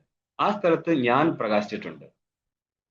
പ്രമാതാവിന്റെ ജ്ഞാനസ്ഥലത്ത് ഘടം മാത്രമേ, ഘടാദി വസ്തുക്കളെ പ്രകാശിച്ചിട്ടുള്ളൂ. പ്രമാതാവ് ഞാൻ പ്രകാശിച്ചിട്ടില്ല. ഇവിടെ വാസ്തവത്തിൽ ഞാൻ ആരാ? സാക്ഷിയാ. ഈ സാക്ഷിയായിരിക്കുന്ന ഞാൻ അന്ധക്കരണത്തിലൂടെ പ്രമാതാവിന്റെ രൂപത്തെ പ്രാപിച്ചിട്ട് വിഷയത്തെ ഗ്രഹിച്ചപ്പോൾ പ്രമാതാവിന്റെ രൂപത്തിലുള്ള ചേതനനെ സാക്ഷി ചൈതന്യം ഗ്രഹിച്ചു. അപ്പോൾ ഇതുകൊണ്ടാ പറഞ്ഞത്, ഒരു ചൈതന്യത്തെ ഗ്രഹിക്കാൻ പറ്റും, ഇത് വിശിഷ്ട ചൈതന്യമാണ്. സാക്ഷി ചൈതന്യത്തെ ഗ്രഹിക്കാൻ പറ്റുന്നില്ല, കാരണം സാക്ഷി കേവലനാണ്. ഇങ്ങനെ ഇവിടെ ഇരുന്നിട്ട് പല പ്രക്രിയയും കൊണ്ടുവച്ച് വെക്കും. ഇതിന്റെ ബേസിക് ആദ്യമേ നന്നായിട്ട് തയ്യാറായാൽ പിന്നെ എക്സ്ട്രാ വന്ന് കയറി കഴിഞ്ഞാൽ മനസ്സിലാവും. ഇല്ലെങ്കിൽ അപ്പൊ നോക്കിയോ, സാക്ഷി ഭാസ്യത്വ രൂപ ലക്ഷണയോഗാ. സാക്ഷിഭാസ്യത്വം എന്ന് പറഞ്ഞാൽ നേരിട്ട് സാക്ഷിഭാസ്യത്വം മനസ്സിലായിക്കൊള്ളണം. അങ്ങനൊരു സംബന്ധമുള്ളതിനാല് ബുദ്ധ്യാതിർ ഘടാധിപത് ഇതമർത്ഥത്വം ന പ്രതിഭാസത. ഘടാദികളിൽ ഇതമർത്ഥം പ്രതിഭാസിക്കുന്നുണ്ടോ? ഉണ്ട്. ഇതെന്ന് പറഞ്ഞാൽ ഇത്, അയം എന്ന് പറഞ്ഞാൽ ഇത്. ठीक അപ്പോൾ ഘടാദികളിൽ അയം ഘടഹ എന്ന് ഭാസിക്കുന്ന സമയത്ത് ഇതംത്വേന ഘടാദികളുടെ ഭാഷ നടക്കുന്നത്, അല്ലാതെ അഹംത്വേന അല്ല. ഞാൻ ഘടം എന്നല്ല, ഇത് ഘടമാണെന്നാണ് മനസ്സിലാക്കുന്നത്. പക്ഷേ അതെന്തുകൊണ്ടാ? പ്രമാതാവ് ഗ്രഹിച്ചത് കൊണ്ടാണ് ഇത് ഘടമാണെന്ന് ഗ്രഹിക്കാൻ പറ്റിയത്. സാക്ഷി നേരിട്ട് ഗ്രഹിച്ചാല് എന്താ ഉണ്ടാവുക? ജ്ഞാനം എന്നുള്ള ബുദ്ധിയാണ് ഉണ്ടാവുക. അന്ധകരണത്തിൽ ജ്ഞാനം എന്നുള്ള ബുദ്ധി ഉണ്ടാവാൻ കാരണം സാക്ഷി നേരിട്ട് ഗ്രഹിച്ചത് കൊണ്ടാണ്. അതേപോലെ അന്ധകരണത്തിലെ സുഖാദികളെയും സാക്ഷി നേരിട്ട് ഗ്രഹിച്ചത് കൊണ്ടാണ് ഞാൻ സുഖി എന്ന് ഗ്രഹിക്കാൻ പറ്റുന്നത്. ഓക്കെ. ഇല്ലെങ്കിലോ ഇത് സുഖി എന്ന് പറഞ്ഞ് ഗ്രഹിച്ചേനെ. ഏതുപോലെ? ഇത് ഘടം, അത് പടം എന്ന് പറഞ്ഞതുപോലെ. പ്രമാതാവ് ഗ്രഹിക്കുന്നത് കൊണ്ടാണ് ഇത് എന്ന് അന്വയിക്കാൻ പറ്റുന്നത്. സാക്ഷി നേരിട്ട് ഗ്രഹിച്ചാല് ഇത് എന്ന് അന്വയിക്കാൻ പറ്റത്തില്ല. അതുകൊണ്ടാണ് അന്ധകരണത്തില് ഇതത്വേന ഗ്രഹണമില്ലാതെ അഹത്വേന ഗ്രഹണം വരുന്നത്. ഇത് കിട്ടിയോ? സാക്ഷിഭാസ്യത്വ ലക്ഷണ യോഗ. അതും എന്ത് പറയണം? എന്താ ഘടത്തിൽ എന്താ സാക്ഷിഭാസ്യത്വം ഇല്ലേ? ഉണ്ട്. പക്ഷെ അത് പ്രമാദാദ്വാര ആയിരുന്നു. പ്രമാതാവ് ആദ്യം ഗ്രഹിച്ച ശേഷമാണ് സാക്ഷിക്ക് കിട്ടിയത്. പ്രമാതാവല്ലാതെ നേരിട്ട് ഗ്രഹിച്ചാല് അത് നേരിട്ട് സാക്ഷിക്ക് പോകും. അന്നപ്പോൾ ഇതത്വേന അല്ലാതെ അഹത്വേന ഗ്രഹണം നടക്കും. ഇതൊരു നിയമമൊന്നുമില്ലത്തോ, നിയമമൊന്നുമില്ല. ഇതിന് ഇനി ഇഷ്ടം പോലെ ഇനിയും കാരണം പറയാനുണ്ട്. ഇതൊരു ചെറിയൊരു സാധനമേ പറഞ്ഞിട്ടുള്ളൂ. കയറുള്ള സർപ്പം അതാരാ ഗ്രഹിച്ചത്? സാക്ഷിയാ ഗ്രഹിച്ചത്. എന്നിട്ട് ഞാൻ സർപ്പം എന്ന് ഗ്രഹിച്ചിട്ടുണ്ടോ? ഇല്ല. എന്തുകൊണ്ടാ? അത് കയറിലെ സർപ്പത്തെ ഗ്രഹിച്ചത് കൊണ്ട്, കയറിനെ പ്രമാതാവ് ഗ്രഹിച്ചതിനാല് കയറുമായിട്ട് അന്വയിച്ച് വന്നതുകൊണ്ട് നേരിട്ട് സാക്ഷിയാണെങ്കിൽ പോലും അതിന്റെ ഗ്രഹണം, താതാത്മ്യ അധ്യാസം എവിടെയാണ് നടന്നത്? കയറിൽ നടന്നത് കൊണ്ട് ഇതത്തേന ഗ്രഹണം നടത്താൻ പറ്റും. സാക്ഷിഭാസ്യത്വ ലക്ഷണം, സാക്ഷിഭാസ്യത്വം എന്നുള്ള സംബന്ധം, സാക്ഷിഭാസ്യത്വം എവിടെയുള്ളത് കൊണ്ട്? അന്ധകരണത്തിൽ, അഹങ്കാരത്തിലുള്ളത് കൊണ്ട്. ബുദ്ധ്യാദേർ ഘടാധിപത് എന്ന് ഉദ്ദേശിച്ചത് അന്യ ദൃഷ്ടാന്തമല്ല കേട്ടോ, വ്യതിരേക ദൃഷ്ടാന്തമാണ്. അഹമർത്ഥത്വം ഘടാദികളുടെ എപ്രകാരം? ഘടാധിപത് ഇതമർത്ഥത്വം ന പ്രതിഭാസതേ. ഘടാദികളിൽ ഇതമർത്ഥത്വം പ്രതിഭാസം നടക്കുന്നുണ്ട്. പക്ഷേ ബുദ്ധ്യാദികളിൽ ഇതത്വേന അല്ല ഗ്രഹണം, അഹംത്വേനാണ് ഗ്രഹണം. അതെന്തുകൊണ്ടാ? സാക്ഷി നേരിട്ട് ഗ്രഹിച്ചതിനാലെന്ന് മനസ്സിലായിക്കോളാം. അത് വിഷയമായിട്ട് പോലും സാക്ഷി നേരിട്ട് ഗ്രഹിച്ചത് കൊണ്ട് അഹംത്വേന ബാനം നടക്കുന്നുണ്ട്, അഹങ്കാരത്തിന്റെ. പക്ഷേ ഘടാദികളില് പ്രമാതാവിന്റെ ഗ്രഹണം നടക്കുന്നത് കൊണ്ടാണ് ഇതത്വേന ഗ്രഹിക്കുന്നത്. അപ്പൊ അവിടെ ഇതത്വേന ഗ്രഹിക്കും, പക്ഷെ ഇവിടെ ഇതത്വേന ഗ്രഹിക്കാൻ പറ്റത്തില്ല. അപ്പം വ്യതിരേക ദൃഷ്ടാന്തമാണ് പറഞ്ഞത്. ഇതമർത്ഥത്വം തന്നെ പ്രതിഭാസതേ. ഇതമർത്ഥത്വം പ്രതിഭാസം ആവേണ്ടതായിരുന്നു ഇവിടെ അന്ധകരണത്തില്. പക്ഷെ ഭാസിക്കാതിരിക്കാൻ കാരണം അത് സാക്ഷി നേരിട്ട് ഗ്രഹിച്ചു എന്നുള്ളത് കൊണ്ടാണ്. ഇത്രയും ഭാഗം ഇങ്ങനെ അന്വയം കഴിഞ്ഞു. അഥവാ എന്നും പറഞ്ഞിട്ട് ഇനി ഒരിക്കൽ കൂടി നമ്മൾ ഇങ്ങോട്ട് പോകും, 6ാമത്തെ പേജിലേക്ക് തന്നെ പോയിട്ട് അന്വയിക്കുകയാണ്. അസ്മപ്രത്യേക ഗോചര വിഷയ ചിതാത്മകയെ എന്ന് പറയാൻ പോവുകയാണ്. ठीक है, നാളെ കാണാം. ഓം പൂർണ്ണമദഃ പൂർണ്ണമിദം പൂർണ്ണാത് പൂർണ്ണമുദച്യത്തെ പൂർണ്ണസ്യ പൂർണ്ണമാദായ പൂർണ്ണമേവാവശിഷ്യത്തെ. ഓം ശാന്തി ശാന്തി ശാന്തി. ശങ്കരം ശങ്കരാചാര്യം കേശവം ബാദരായണം സൂത്രഭാഷ്യകൃതൗ വന്ദേ ഭഗവന്തൗ പുനഃ പുനഃ. ഈശ്വരോ ഗുരുരാത്മേതി മൂർത്തിഭേദവിഭാഗിനെ വ്യോമവദ്വ്യാപ്തദേഹായ ദക്ഷിണാമൂർത്തയേ നമഃ. ഓം ശാന്തി ശാന്തി ശാന്തി. നമോ നാരായണായ.